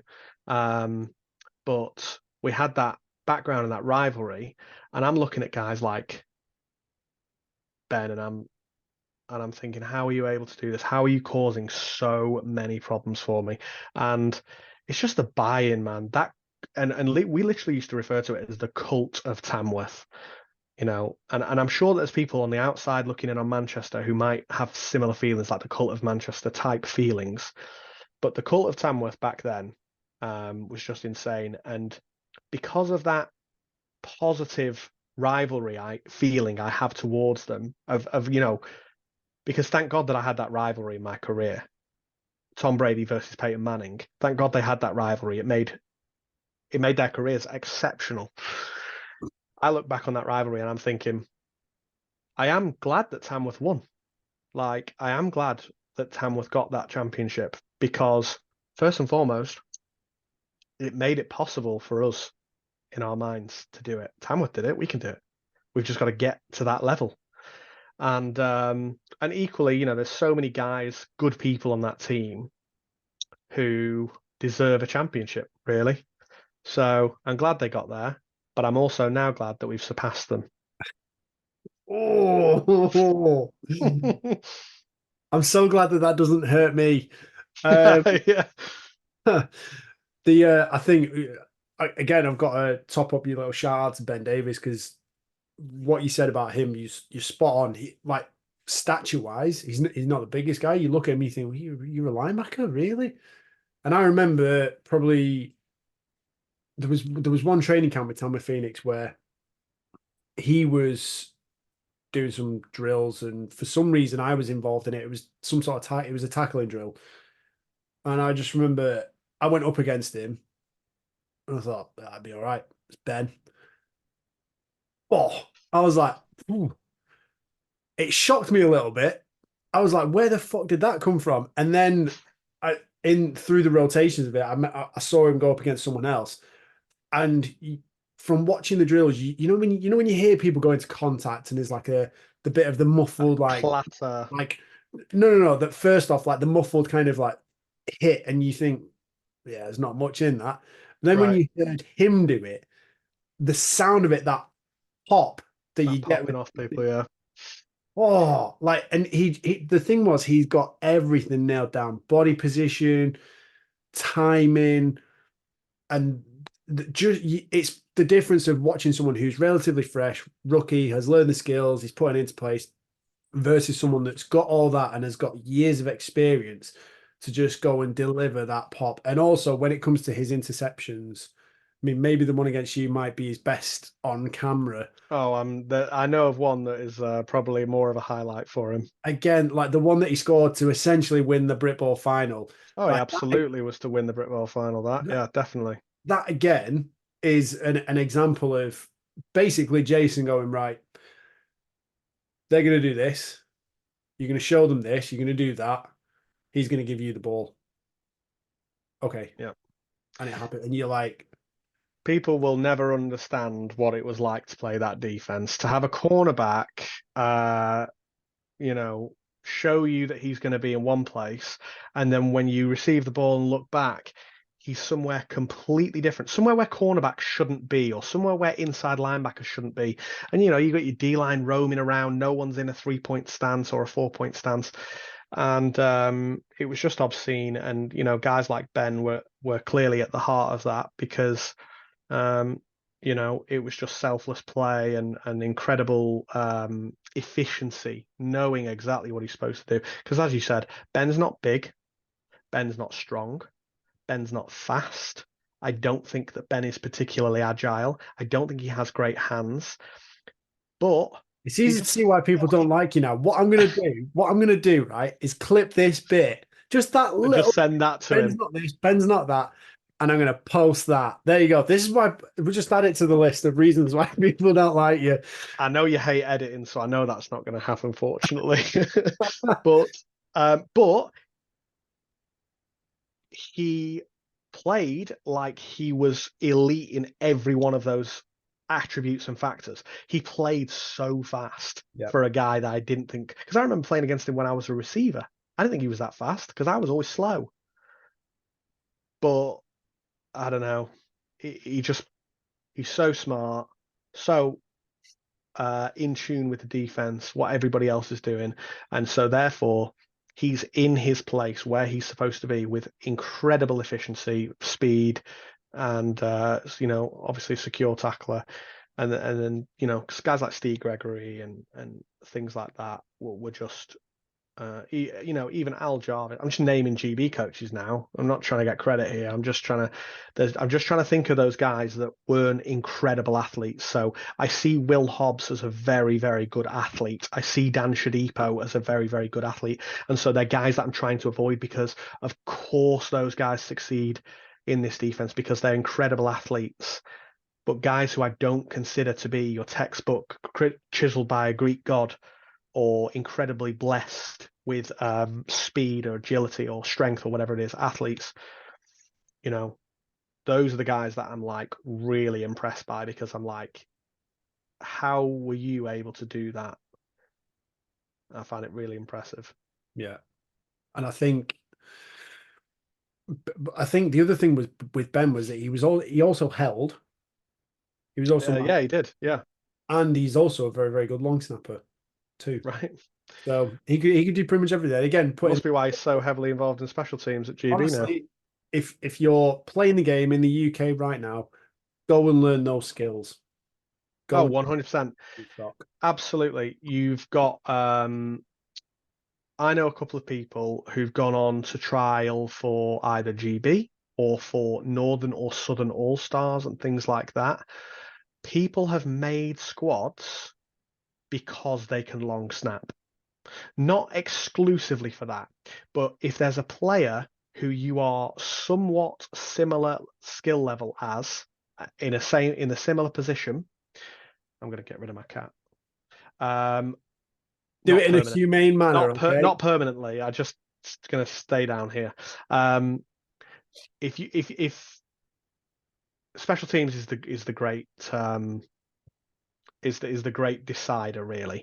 If you are of a similar skill level to someone in your position, if you can also long snap or backup kicker, like Henry or Anoush can or Joe Ham, that's gonna really just help you. And there's absolutely no shame in it either to be like, well, I got in because I can do this in my normal position, but I also am a good holder. I am also a good kicker or something like that, So go out and learn those skills. Hold, long snap. Definitely.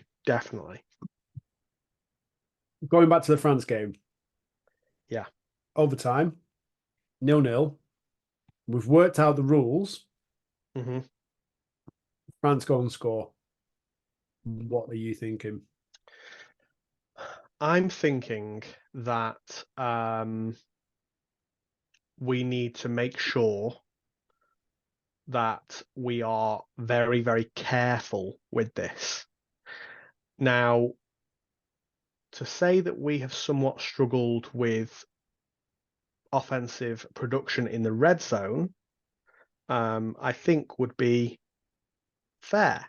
We go through periods of time where we execute exceptionally well, and we go through periods of time where we don't, and so we're quite inconsistent when it comes to red zone specific stuff. I think sorry, just to stop you there. Like, I think this is quite a big moment, this actually, as well, for the team, for the program, because we've gone 4 quarters, we haven't put a point on the board. We've now got 4 plays to score a touchdown, or that's it. It's done, lost, beaten. Yeah. Even though I believe we're down. Statistically, we're down now too. Yeah, relegated. Statistically, I think we probably had the best of the game. But points on the board at the end of the day, that's what it's all about. Nothing else matters. Your stats are the end of the, like, whatever you want, have it. If you want to outrush someone, outpass them, but score fewer points, if that's what you want, fucking help yourself. So we've gone through 4 quarters. We haven't scored a point. We've been close, but we haven't helped ourselves. We've now got 4 plays to sort it out? I think I'm feeling a lot of, it's not panic or worry, it's more anticipation. I'm curious to see what the play calls are going to be. I know what I'm wanting, but is that what we're going to call? If we do call that, are we going to be able to execute it?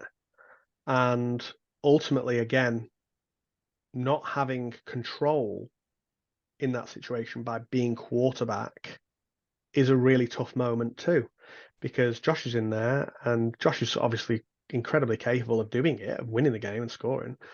I'm thinking to myself, I know what we need to be doing here. And I'm sure Josh is thinking the same thing. And I'm sure the coaches are sat there thinking, Josh knows what to do here, Sam knows what to do here, blah blah blah. So I think the only way I could really describe it is anticipation. I'm feeling a great deal of anticipation, not so much anxiety or concern or worry because we've not done well. I'm just thinking we can do this, we can score here, but we've got to be so fucking careful with what we do. If we call one, there's a particular play that goes a little bit deeper that we might call in the red zone occasionally. And I'm thinking, I really want us to stay away from that play here because it's high risk, high reward. I'd much rather we stuck around sort of medium risk, medium reward territory. Even though we're not really in a situation where we can play frightened, I think we need to play to protect the football, protect our opportunity. And then obviously, Sequela, first play. Unbelievable blocking from none other than Henry Rowland, as we'd all expect from a blocking tight end such as himself. First time for everything. I think Finn was out there, or Sean. God, I'm going to get this wrong, and they're going to destroy me for it. But blocks were all right. Run was set up perfectly. Offensive line clearly did their job. But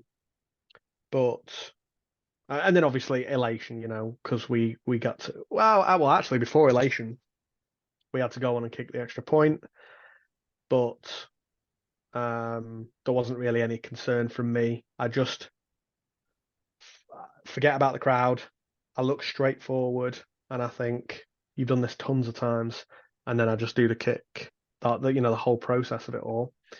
I was going to say, so because I think when they scored in overtime and then we blocked the kick, I thought that's our window. Absolutely, 100%. As soon as we blocked it, I thought we're going to score and we're going to win. At that moment, I was just hoping and praying. I was just thinking, don't give them the ball back. If we keep it in our hands, we'll be fine. And I kind of at that point, I think I was still absolutely reeling from the field goal that got chalked off. Yeah. And then having the next one blocked. Just I was not in a good way, not in a good mental state. So I kind of and I wanted to just take myself away, get my headspace right, and then be where I needed to be. And yeah, what as soon as you saw Sek running the touchdown, what did you think? Immediately, and it's interesting you refer back to what happens when they scored a touchdown and we blocked the extra point, because that was a huge moment in my mind.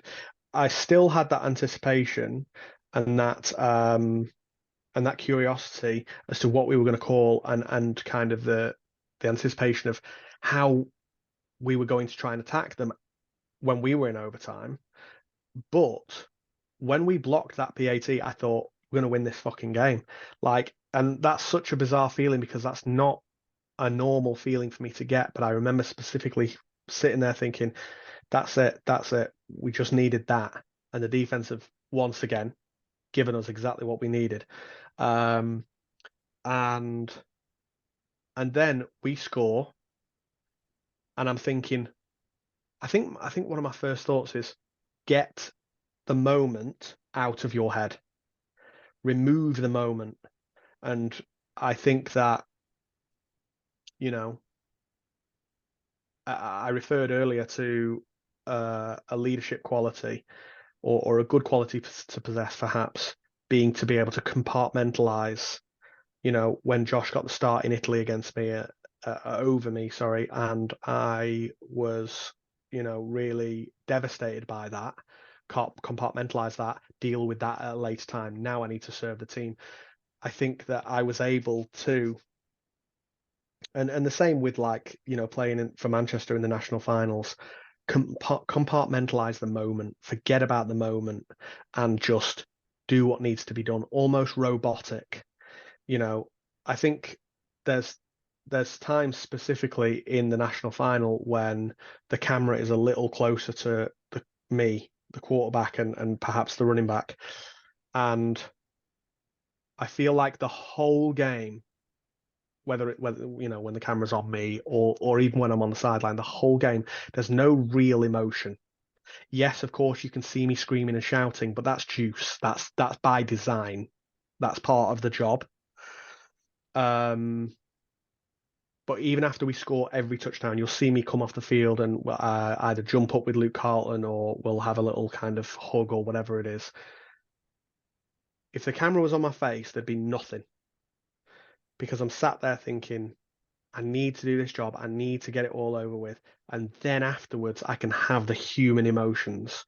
And so when we're lining up for that kick, one of the first things I'm thinking is remove the human emotion, compartmentalize it all, and forget about this moment. Just call for the snap, catch the ball, and let him fucking kick it. And then afterwards the elation comes. But it's the ability to just switch off that human emotion. And that doesn't mean that I don't show emotion, but the emotion that I show more often than not is by design. That's crazy. I've never personally sat and thought about that myself, about what I do in big moments or in big games. But I have now, and that's really fucking interesting to me. Well, that's good. There's a first. So that Yeah. it's the exact same with my aggression. That's all by design. I'm not actually angry. Who are you trying to convince, me or you? No, I'm being genuine. I think you've kind of touched on something there, which is like you have to have that ability to switch off, calm the fuck down, and just complete. Because for you going on in that situation, like even though you're not throwing a pass, you're not doing anything, in terms of complexity, but in terms of difficulty and a necessity for precision and calmness in the moment to make sure you catch the fucking ball for a start, because it's traveling at speed over the course of 7 yards. You've got massive pressure coming, and then to put it on the spot, for me, you have to be dialed in and still able to execute. Like it's not the easiest thing to get right. And like I said earlier, if you get it slightly wrong, I look like a right dick. So first off, thanks for not doing that. Well, I think that there's lots of people who might think about this and think that, oh well, I do this in my games, in my, I don't know, let's say Division 2 game, or in my Division 1 game, or in my Uniball game. And the thing is that's good, that's great. To then go and do that at the GB versus France game, when you have the whole crowd in front of you, and it's not just your fans who and who are at your games normally. There's people in that stadium who we've never met and will never meet, but care about the team and want us to succeed. And so you have that level of pressure on your line. Or you look at the Manchester Titans national final, and you're sat there and there's tons of people watching. There's tons of people all over the country and people in even other countries who are watching the national final or watching the GB versus France game, for example. And to be able to have that switch on that level, at the standard that you're playing, the best in your country or internationally, that is an enormous key, I think, to being an elite player. Homer, Manchester Titans head coach Jonathan Homer, talks about being in the zone.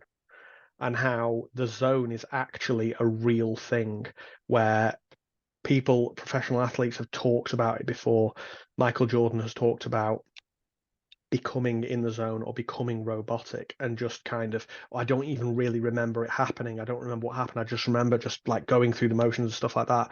And there's been a few times in my career where I've thought, holy shit, I now feel like I've come out of something after it's happened. I feel like I've come out of the situation and now I can feel and emote and I'm not stuck in that moment now. And I think that on those occasions, you come away and you think that was a crazy experience to just be so focused and to have no thought or emotion or feeling. And I think that the elite level athletes are able to do that much more consistently. And the higher up you go, the further you progress, your skills and your attributes will develop, but also your ability to deal with intensely high pressure situations is a huge factor in someone making it or breaking it, so to speak. Because I think as soon as, just from my perspective, as soon as we scored that touchdown, I think I was still stood like furthest away, as far away as I possibly could, just for when we did score. I don't want anybody to say a word to me. I don't want a pep talk. I don't need anyone in my face. I don't need anyone telling me anything. I don't need anyone encouraging me or giving me a pat on the back. Just leave me alone. And I wanted to make sure that I was able to do that. As soon as Sequilor scored, I was like, it's game over. It's done. It's finished. Yeah. I'm like, and it's quite funny now, but like watching the tapes back now, and you see everyone kind of stood on the sideline, kind of like this, waiting for the kick. And I'm like, I was not concerned at all. I was like, I was like, hand us the fucking game ball already. We're done. yeah, I was like, what are you stressing about? And I don't know what your perspective of this was, but I know when I got to the back of my mark and I looked through the post, I've gone through my routine. I took a moment, I like looked down at the spot where where your hand was. I actually had a little giggle to myself. I had a little like, it's quite funny this actually, like because everyone's gone really, really quiet, and the French guys are trying to make some noise, and you just think, I thought, fuck me, all these years of practice, 12 plus years of playing the game, and probably the same for you. All these years of practice, 12, 15, whatever plus years of playing the game, all the things I've done, all the things I've achieved, and it comes down to a PAT. Are you Yeah, fucking joking? Like, yeah. even like for me, I was like, I would have rather won it in normal time on that 50 summit yard kick. For you as a holder, like not necessarily like throwing a touchdown or anything like that, but going, fucking hell, we're gonna beat France and I have to hold his balls to do it. Like, It was, that we didn't get that emphatic moment in Denmark. We didn't get that incredible euphoric moment of right now the game is over and we've just won right now on that play. As awesome as Denmark is, I'll never be able to forget it because it was my first start at quarterback, first touchdown scored, and first win while starting a quarterback. I'll never ever be able to forget it. But the euphoria of winning in that moment on that play is insane, especially when you consider that it's not in a role that I've dedicated my life to and that I'm used to. It's okay, hold the ball, and this is just clockwork. This is we're going to hold it and stuff like that. To do that and then to come away and say that was a fucking enormous moment in my entire playing career, not just for GB but for everything. That one hold of the 200, 300 plus touchdown passes that I've thrown and all this kind of stuff, that one hold is one of the most memorable moments of my entire career. And that's wild to think that. and I think for anyone that's listening to this now, if you go back, I think Baffa posted it. It was possibly Brandon that filmed it. There's a really good clip from the sideline that gives you a perspective as just to how fast everything was. Because it is literally like as soon as Sean Cook snaps it, the ball's gone. Like Lewis Thomas, by the way, one of the best guards that this country has ever. Like, a guy is unbelievable. He's playing in Europe for a reason. He's played in Europe for years for a reason. He ended up at your feet he ended Oh up yeah, basically yeah. replacing the ball. Like the French were going hard. Like they got some big boys and some seriously talented boys. And I mean, they, not been blocking kicks for no reason. But I mean, he got whacked. He got put down right in front of you. Yeah, And literally, probably around the same time the ball was kicked, Lewis lands. Like that's how fast they were there. It was insane. I'm not surprised they blocked kicks. It was just the speed was insane. On our failed fourth down QB sneak one, which I felt like I was over, but whatever.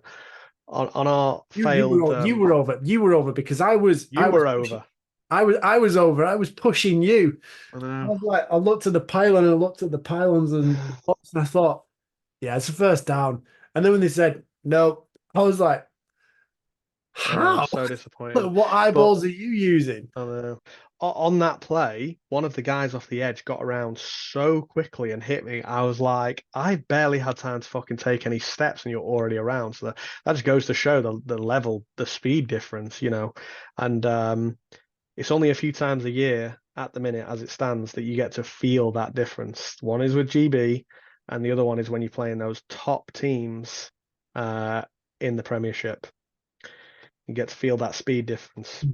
And you'll feel it in the wider ranges of the CEFL soon as well. Uh, Absolutely. so moving on from the France game, next one up was Denmark, and obviously we won the France game 7-6, and I think that was so important because for me, when it came to the Denmark game, I remember as we were late on into the half, and it was still 0-0. And I think I might have said something on the side that I don't know whether it pissed a few of the guys on the offense off a little bit, but I was shouting at Denmark, just be like, "Hey, this is the way we fucking like it. This is a low scoring Yeah. game. You're not scoring on us. We're not scoring. This is where we like to live. Like we will live with you at this level. We're not bothered by the scoreline. Like you aren't running away from us, and we're going to take everything eventually." And I remember that because I think in the France game, we got comfortable that we could stop teams. And also, eventually, we were going to find out a way to win. And if we got comfortable by being frustrated and being in situations where we weren't necessarily scoring, things weren't going for us, but we continued to push. And I think that you can touch on some of the plays that happened in the Denmark game because when we're talking about continuing to push, there's a perfect example. Mm, But I think being comfortable being in those tight situations and then pulling through and coming out the other side as the winners was so big. It was huge. And I remember, obviously, from my perspective, in that Denmark game, 0-0, I said, "Hey, this is where we fucking want. We're happy with this. This is where we like to fucking be. We're close to you. Like we're coming. We're gonna keep yeah. coming at you." And then I remember Lewis Thomas standing up in the changing rooms at halftime, like kicking off at the offense for not doing that. I thought, "Ooh, maybe I shouldn't have said what I said." To be fair, that that's kind of Lewis will speak up. He doesn't mind speaking his mind. Kind of a little bit like Nelly actually. Um, uh, so yeah, I think that I think I felt very different about the Denmark game. I had the same feeling in the changing room before the Warriors' first national final and the second national final as I did when we were playing Denmark. And it was like this, it was excitement. It wasn't nervousness. It wasn't anxiousness. It was a level of excitement and it made me feel confident going into the game. And, obviously we sputtered and we struggled. And, some of the running backs were picking up yardage on some of the drives. And then sometimes we get a penalty. Not a penalty, we didn't get many, stopped for whatever reason, or I sometimes didn't get any. I didn't get any. no. I should have had a couple. I didn't get any. Yeah, yeah, probably. Um, I get also very, very different game for you for also the reason like you are starting QB now. Not only are you starting QB, you are the only QB. That is the option. Is Yeah. you. Josh is away in college doing his thing in America. Man, see you later, Josh. Get out of the way. Love you, Josh. Actually, joking. He's not watching this, mate. He's too busy reading a book about American football. if Definitely. and if he was listening, he's tuned out by now. He's gone. Yeah. Uh, thanks for sticking around, Josh. But you are the only QB now. You're the only one who can run the offense. So if you go down, that's it. We're fucked. We're done. Yeah, so I did feel really confident, and even throughout the sputtering of the game and our offense, should I say, I felt like I knew that we could score. I knew that we were close. I'd missed Joe Ham on a deep ball. I knew that the RPOs were there because we'd thrown a few. I just needed to bide my time until they started focusing more on the run. And the thing is, with 12-minute quarters, the quarters are over so fast that you get perhaps one, maybe even two less drives in a half than you normally would. Um, and so I always had this faith and this confidence that we were going to score. And me being in a position of control now is responsible for significantly partly, I would say, I would say partly responsible for me having the confidence that we were going to score now because I have a say. I've done all my studying of their defense and reviewing how it works against our offense. And on that, in the first quarter, took a hit, landed on my right shoulder, and jarred my AC joint. Which I felt immediate pain. There's a clip. Actually, I've got it saved on my phone where you can see me try and I only get hit once in the entire fucking game. You see me after I get hit, try and roll up, and I can't push off my right hand on the ground. And I'm thinking, how able to carry on am I if I can't use my right hand as a right-handed quarterback? But fortunately, adrenaline is a hell of a chemical. And so the pain stayed relatively gentle for the whole first half. And then we hit halftime and your adrenaline wears off because you've got sort of 20 to 25 minutes of no game time, no action. Also, I'm not moving my arm as much, so that's getting cold. And that's when I really started to feel my arms stiffen up. So I got some heat spray, sprayed it on. And I'm thinking, if I can go out at half time and warm up and get to a point where it's not so painful, then I know I can play the rest of the game. Again, thinking we don't technically have another quarterback here. We've got Eddie O, who has played quarterback at Birmingham Lions before, but he'd never really played quarterback for us. Only a couple of reps in the most recent training session. And a couple of reps on a park before the game. So I'm thinking I've got to be able to carry on. So I come out at halftime, warm up, and it really sucks. It fucking sucks. It's really painful. But it got to the point where my arm was warm again. And so things were moving smoother with less pain. I'd taken some painkillers and the heat spray was clearly working. And so I was able to carry on. And that's when we started really taking advantage of either some of those matchups that we knew we liked from the start, but needed to draw them in. So like Max Gracie Ainscow, Joe Nick started fucking rolling. And then when they started to respond to Joe Nick rolling, we were able to pass a little bit more, getting them into coverages that we like, and so we eventually, ended up scoring a few touchdowns. And yeah, just felt like the offense had a lot more about it in this game than it had in the France game. But unfortunately, those same inconsistencies were still there. So we're still really keen to continue perfecting this offense and, just whether that's by adding more talent or different talent, it's there's still plenty of work to do, but we feel more positive about it than we did after France, and I feel the most confident and comfortable I have in that offense. And everybody's still got to keep fighting for their jobs. We've added some really fucking talented quarterbacks through this next trial process, and there's absolutely nothing to say that I'm the starting quarterback. They've already put me on the bench. Not to sound so negative, I've already not been the starting quarterback as the offensive captain anyway. So me being offensive captain has nothing to do with my playing time. They're more than happy to have me on the bench if somebody else is going to help the team do better, regardless of my standing or position in the team. So everybody's still going to work their arse off, and everybody's still trying to keep or win their job.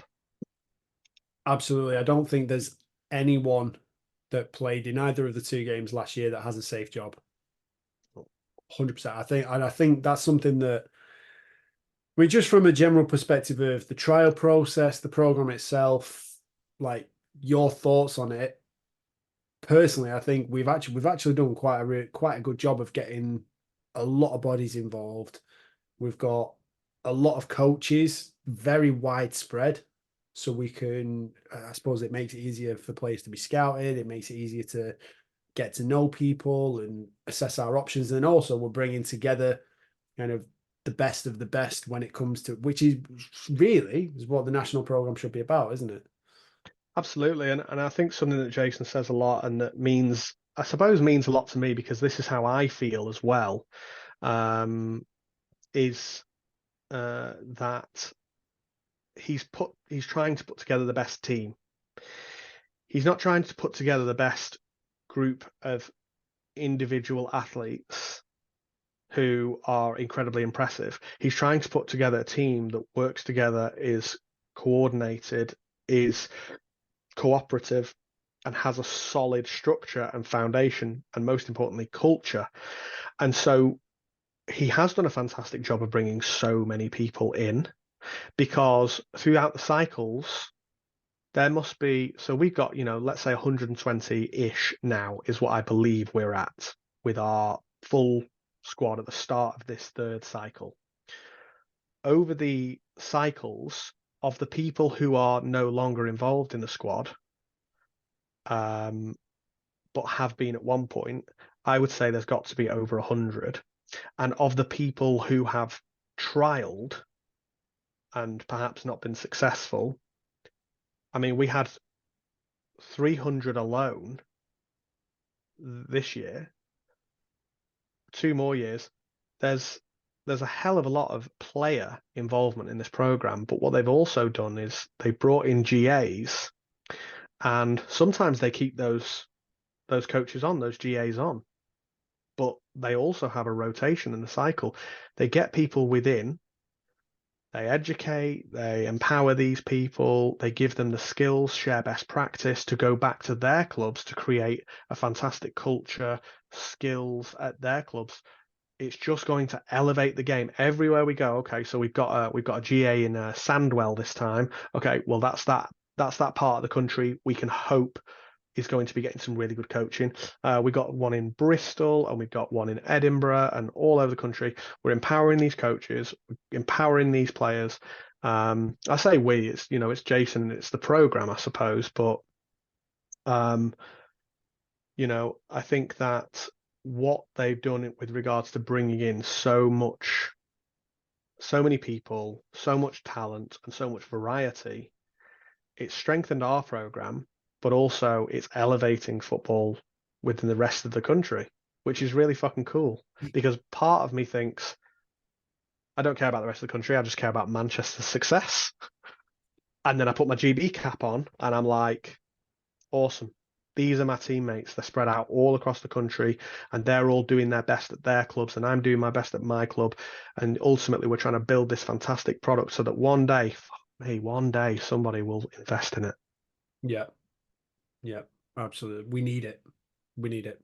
I think if there's any one that, like, there are plenty of people playing the sport in this country. I don't think the participation thing is well, it might be a big issue for some teams, but I think overall, when you consider the percentage of or our general population and how far down the depth chart American football registers with the population, there are plenty of people playing it. There's a very good number involved. We just need to make it more affordable for people as well. Like there's loads of flag programs, the NFL are doing stuff, Jacksonville Jaguars, they're doing stuff in the UK. It just needs to spread further, wider, and grow and grow and grow. And we need some investment. Yeah, National I look at program for club sides, for the Premier Division. I look at sports like ice hockey and the product that they've managed to create, and that is really fucking impressive. I've been to watch the Manchester Storm a few times, and there's a team in Sheffield that I've watched once or twice, and Peterborough, and it's essentially a semi-professional league. They bring in a few American or Canadian imports, and then they bring in some Europeans, and then they also have their homegrown players. They get fantastic crowds there. It's all streamed on YouTube. It's marketable. They have lots of merchandise. People are there with drums banging. You're talking 2,000 people sat in an ice hockey rinks, stadium. It's an awesome product. And I look at that and I think we are far more flexible than that. We can go to a field, set up a stream.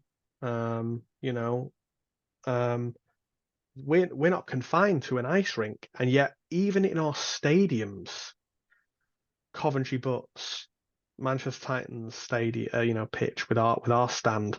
Anywhere EKP get good numbers, to be fair to them, but those even our best venues with our best products, we're still not getting those ice hockey numbers. And the difference is sponsorship and funding.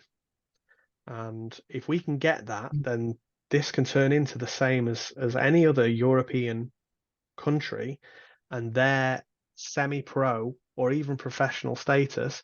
And if we're currently fifth in Europe at our national program, and we have an absolute ton of players dominating other leagues. Glenn Tunga's the lead in Russia in ELF history. No American or other European has come in and done better than Glenn Tunga has. He's the top dog, and he's British. Yeah. Imagine what we can do with funding, with sponsorship, with all of that,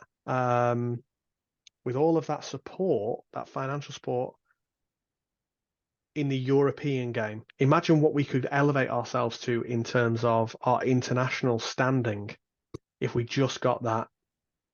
Yeah. Just for a little bit of a sales pitch there, if anyone does want to back an elite league in the UK, by the way, we don't have to fly everywhere. Everywhere's in driving distance. The only teams that might have to fly might be Scotland down to the very south and vice versa. But everywhere is accessible by a car or a coach, right? You don't have to hire a plane for us or anything like that. Just support us a little. I did actually say to Deeks, I've been looking into this for kicking purposes and coaching, but just the general expense of buying a ball, you're looking at like 140 quid. Yeah. You want to play football in this country, you can walk into Sports Direct, pick up a pretty decent ball, 25, 30 quid max. You don't even need a decent ball. An American football, 100. And the problem is the drop off between the decent ones and the composites and some of the dog turd composites that you get is drastic. Yeah. So if there's anyone out there that could help us solve the problem of, just providing footballs, that would be sweet. Yeah. That would save how much do you reckon the Titans end up spending on American footballs? Well, we have to get 3 new game balls every year. So that's about, I'd say we get the £330 balls. Sorry, the £130 balls. So you're looking at about 400 quid on game balls alone. Then we've got to get practice balls. So we often try to have a rotation of 6 leather practice balls. They're more about your 90 to 100 quid. So yeah, just an obscene amount of money on footballs alone in a year. About £1,000 a year. That is absolutely, and that's not a lot. And also 9 balls is not a lot either, by the way. Like that's less than, is it less than one per position group? QB, Um, receivers, QBs, O-line. receivers, O line, running backs, D line, cornerbacks, safeties, linebackers. So you Kickers. look. Bill. Oh, sorry, kickers. Fuck. So you're looking at 9 different sets of people who need footballs, and that's if you're not breaking off into, you know, that's just one football per position. The Mm. QBs typically want a football each. There's 3 or 4 of us. The wide receivers, you want to have 3 footballs in circulation so that you can actually get quick repetitions off. I personally need 5 or 6. Yeah, because otherwise, you're going to spend half your time walking from one side of the pitch to the other side of the pitch instead of just, yeah. Seriously, my step count would be insane. Yeah. It would be insane. Um, so yeah, like we need some sort of funding, don't we? We need some help with it. We're not really. I don't see us going past this point that we're at right now with our game without it. Hmm. I don't think there's anywhere to go. Overall, GB next practice on the 27th January, the Yep. first official practice of this 110 to 120 man squad coming together. How are you feeling for it? Well, it's interesting you should ask really because I'm at the point where I'm not really able to throw without pain. This is after the injury I talked about in Denmark, so this is back in October, like 25th or something like that. Yeah. So it was my AC joint in my right shoulder, and I've just been rehabbing it. I'm getting acupuncture, I'm getting ultrasound therapy, all sorts of things being done to it. Some of it, even I'm skeptical about, but and I'm just doing my physio, my rehab and stuff. So I'm at the point where I am hopeful to be back on the 27th, ready to be throwing. And if I'm not, obviously I'm going to be disappointed because what that means is it means I've missed out on an entire month of preseason with the Manchester Titans, 2 practices a week.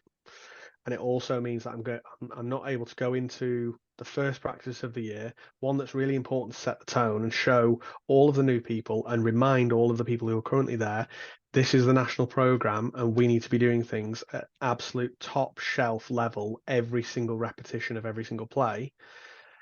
It'll be disappointing in my position as both team member and captain to not really feel like I'm part of that moment or part of the team until I return.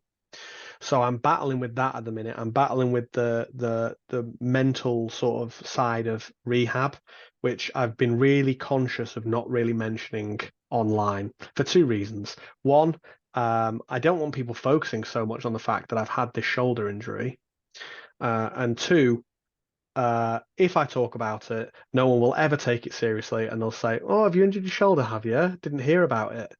Um, so you can count on it. That'll start now. Does it But does it mean that the sidearm will have to turn into an underarm?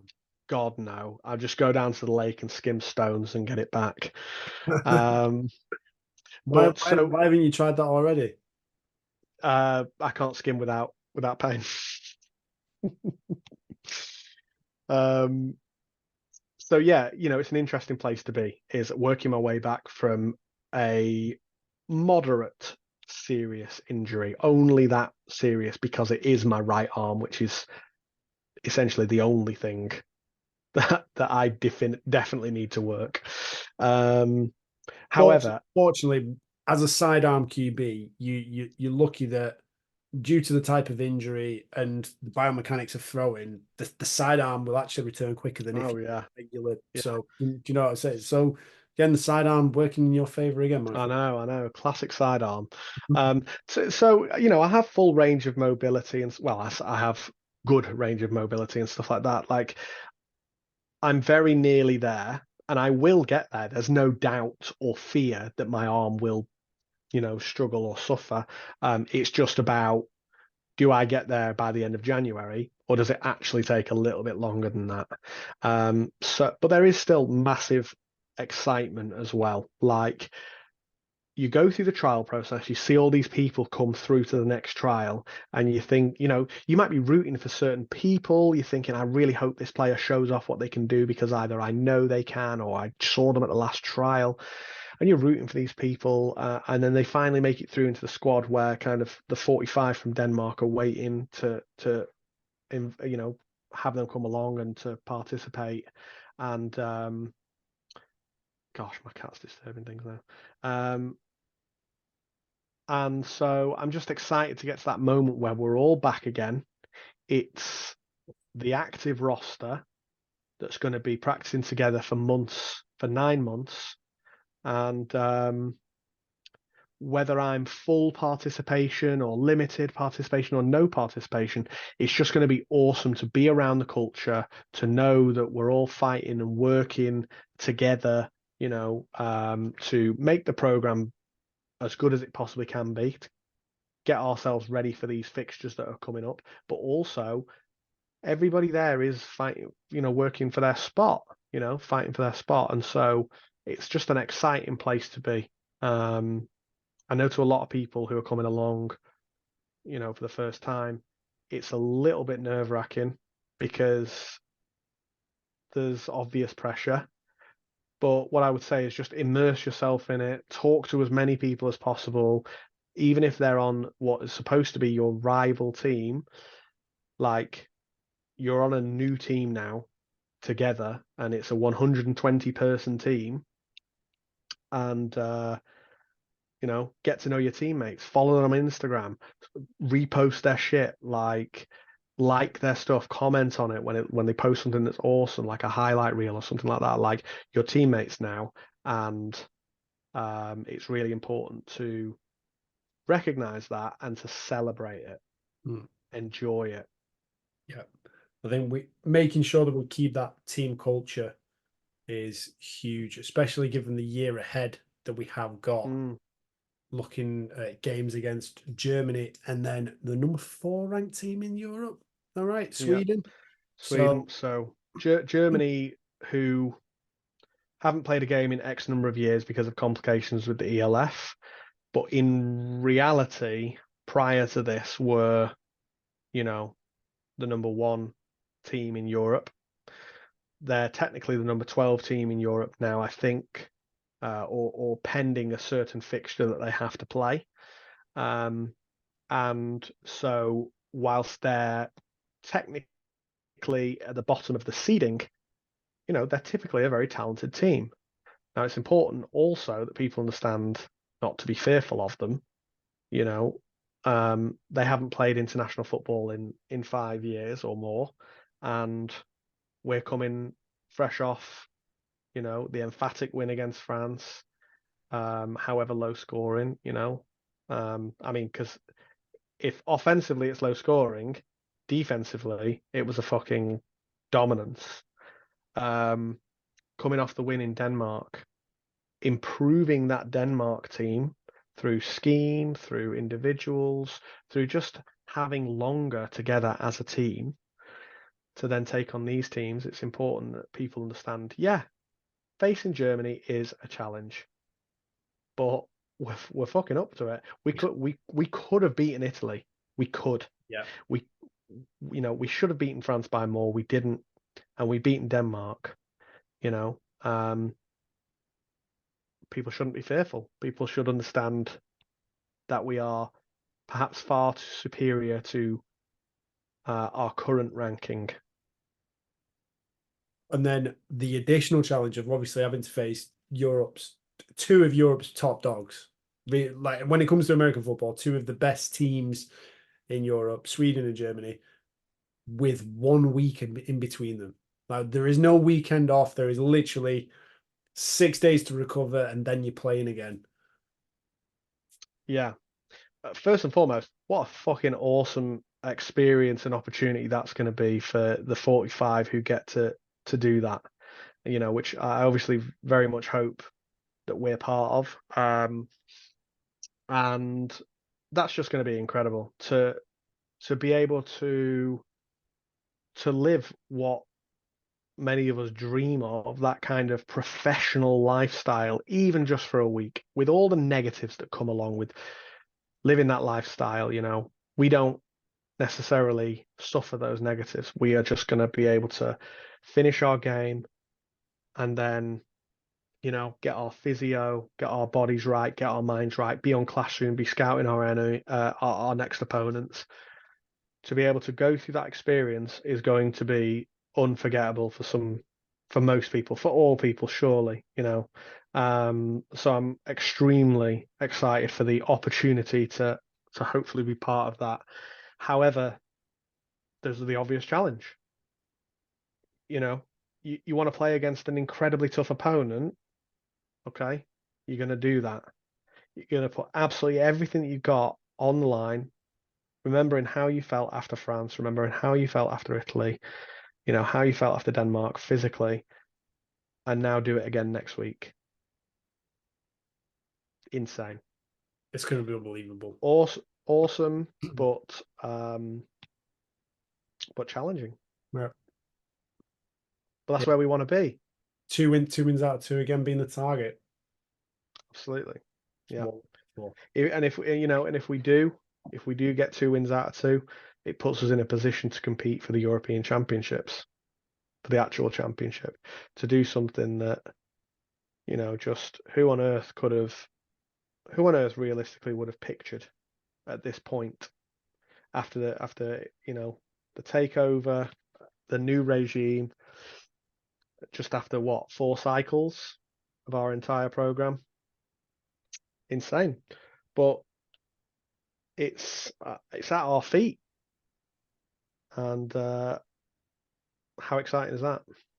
Yeah, a lot of time leading up to those. A lot of hours of practice, a lot of hours of traveling, a lot of expense, many steps between the American football field at the David Ross Sports Village and the Monica Partridge building. Oh God. Oh, Monica. That honestly, for anyone that doesn't know and doesn't have the scope of Nottingham University and what a practice is like for us at GB. So we'll be out on the field for 2, sometimes 3 hours, and then we've got like a 2-hour break. And it's like that's where we'll normally is we always call it a working lunch, don't we? Yep. So we'll watch Classroom and watch the practice we've just had. Take your food, watch the tape, watch the practice that we've just done, watch scout, get yourself set for what's going to be run this afternoon. Typically for us kickers, it's a lot of time sat down, put our feet up, again, eat food, probably watch football if that's on. Our job is so simple for all the intricacies and all the permutations that you have to deal with as a quarterback. It is the opposite as a kicker. It is just right, see ball, kick ball that way. If it's nice weather, it sounds like a lovely day, honestly. But yeah, it's fantastic. Like one of my primary jobs as a kicker on a day like that is to find shade. yeah. If you ever want to know the most comfortable position to be in at practice, look for the kicker. Find out where they are and see what they're doing. That's Because they'll know it. If you generally see me sat in a donut or having a stretch or whatever, or sitting under a tent, you know why. He's exaggerating, by the way, guys. He spends a shitload of time kicking. I was going to say I do work hard now and again.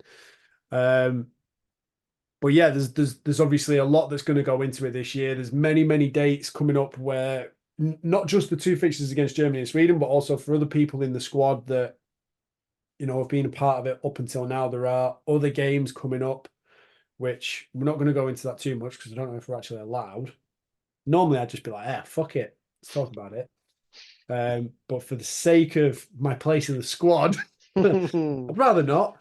Yeah, I'm aware that there's opportunity. There's hopeful opportunities for there to be meaningful game time competition for both getting us ready for our league fixtures and for giving some people an opportunity to prove that they can do it in a game on an international stage. That's the plan. That's the plan. So obviously we've got absolutely tons to look forward to this year for GB. And then also massive year. I say massive year for the Titans coming up as well. But we've been at this for like nearly 2 hours, 40 minutes. We are going to have to leave. If there's anyone still listening, we're going to have to leave you hanging. I'm sorry. We will be talking Titans in part 2 at some point further down the line, won't we, Sam? They should just be thankful that one of us needed the toilet, because otherwise we probably would have carried on talking straight through for another 2 hours and they would have got a 4 or 5 hour episode. But I think this is probably a good idea to split it up. More GB focus, more Manchester focus. I think that's a good idea. Yes. So next time when you come on, we will be talking purely the Titans. We're going to be talking how it started and how it's going. The ventures into, well, winning 2 national championships back to back, going for a three-peat, and also venturing into the CEFL. So plenty to dig into. If people want to come and find you out on Instagram, where do they go? Bloomers21. I am not particularly exciting, but I do post lots of things about Manchester and our processes and what we do in terms of how we operate as a team and our culture, our expectations, because there's lots of people who understand that Manchester are doing things really well at the minute, and people might want to know more about us. People might want to be looking to elevate their career, perhaps, develop as a player, perhaps it's leapfrog towards Europe, GB, things like that. And obviously, Manchester's in a really good position to be able to support and help that right now. And we can't go nearly 3 hours on a podcast with Sam Bloomfield without mentioning the word recruitment. But last minute recruitment plug for anyone that wants to join the Titans and do all the things that you just said, actually get good quality coaching, play in one of the best facilities in the UK with an 80-yard field, the most unique facility in the UK with one. Like, I love that I can pretty much kick a field goal the length of the fucking field. Like, it's so, I absolutely love it. I just don't like it when the wind's against me, but it's beautiful. If people want to get involved with the Titans, where can they go and do that? You follow the Titans on any of their socials, Instagram, Facebook, and message them there. You can message myself.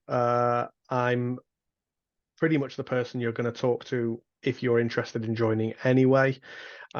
Or people like Sam Fossey. Sam Fossey also speaks to a lot of people about the potential of coming here. I suppose you could get in contact with Luke Carlton. He's not going to try and sell you on coming here because he feels like morally he shouldn't be trying to bring players over, and I agree with that. Purely because of his position with GB and Manchester.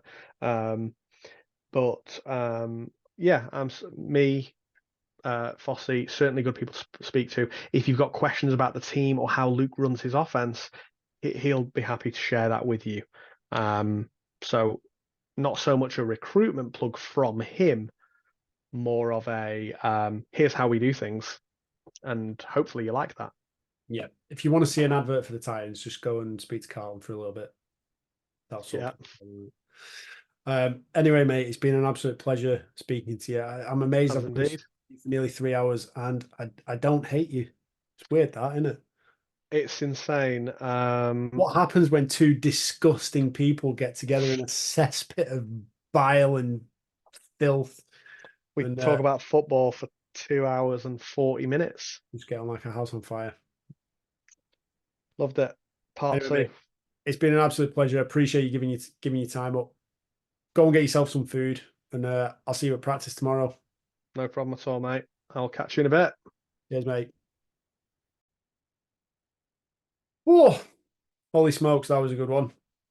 Episode 85 concluded there with Sam Bloomfield again, just talking all things GB. I didn't even manage to get through the the full 9 questions, but I will be asking more of those. I will ask the rest of those in the next episode with him. Obviously, an in-depth chat about GB, the France game, the trial process, the whole development of the program, his role as the quarterback and the captain, as well as especially being in an awkward position where he's, not even necessarily the one that's out on the field leading the offense. But he's done an absolutely tremendous job coming in at QB for the Denmark game and driving the offense forward, scoring touchdowns and putting the points on the board that we needed in that game. And then just from a personal point of view, as the kicker, having him as the holder, even though he sometimes does it wrong, I 100% trust him. So it's an absolute privilege to play alongside him. It's an absolute privilege to work with him. And yeah, for any of you that don't like him, you probably need to just figure your own shit out, I'm afraid, because I don't think he's going to be changing. So as the same goes, like if you don't like me, that's your problem. You need to figure it out. It's been an absolute blast talking to him and doing it for you today. So until next time, look after yourselves, take care, and I will speak to you again soon. Lenko out.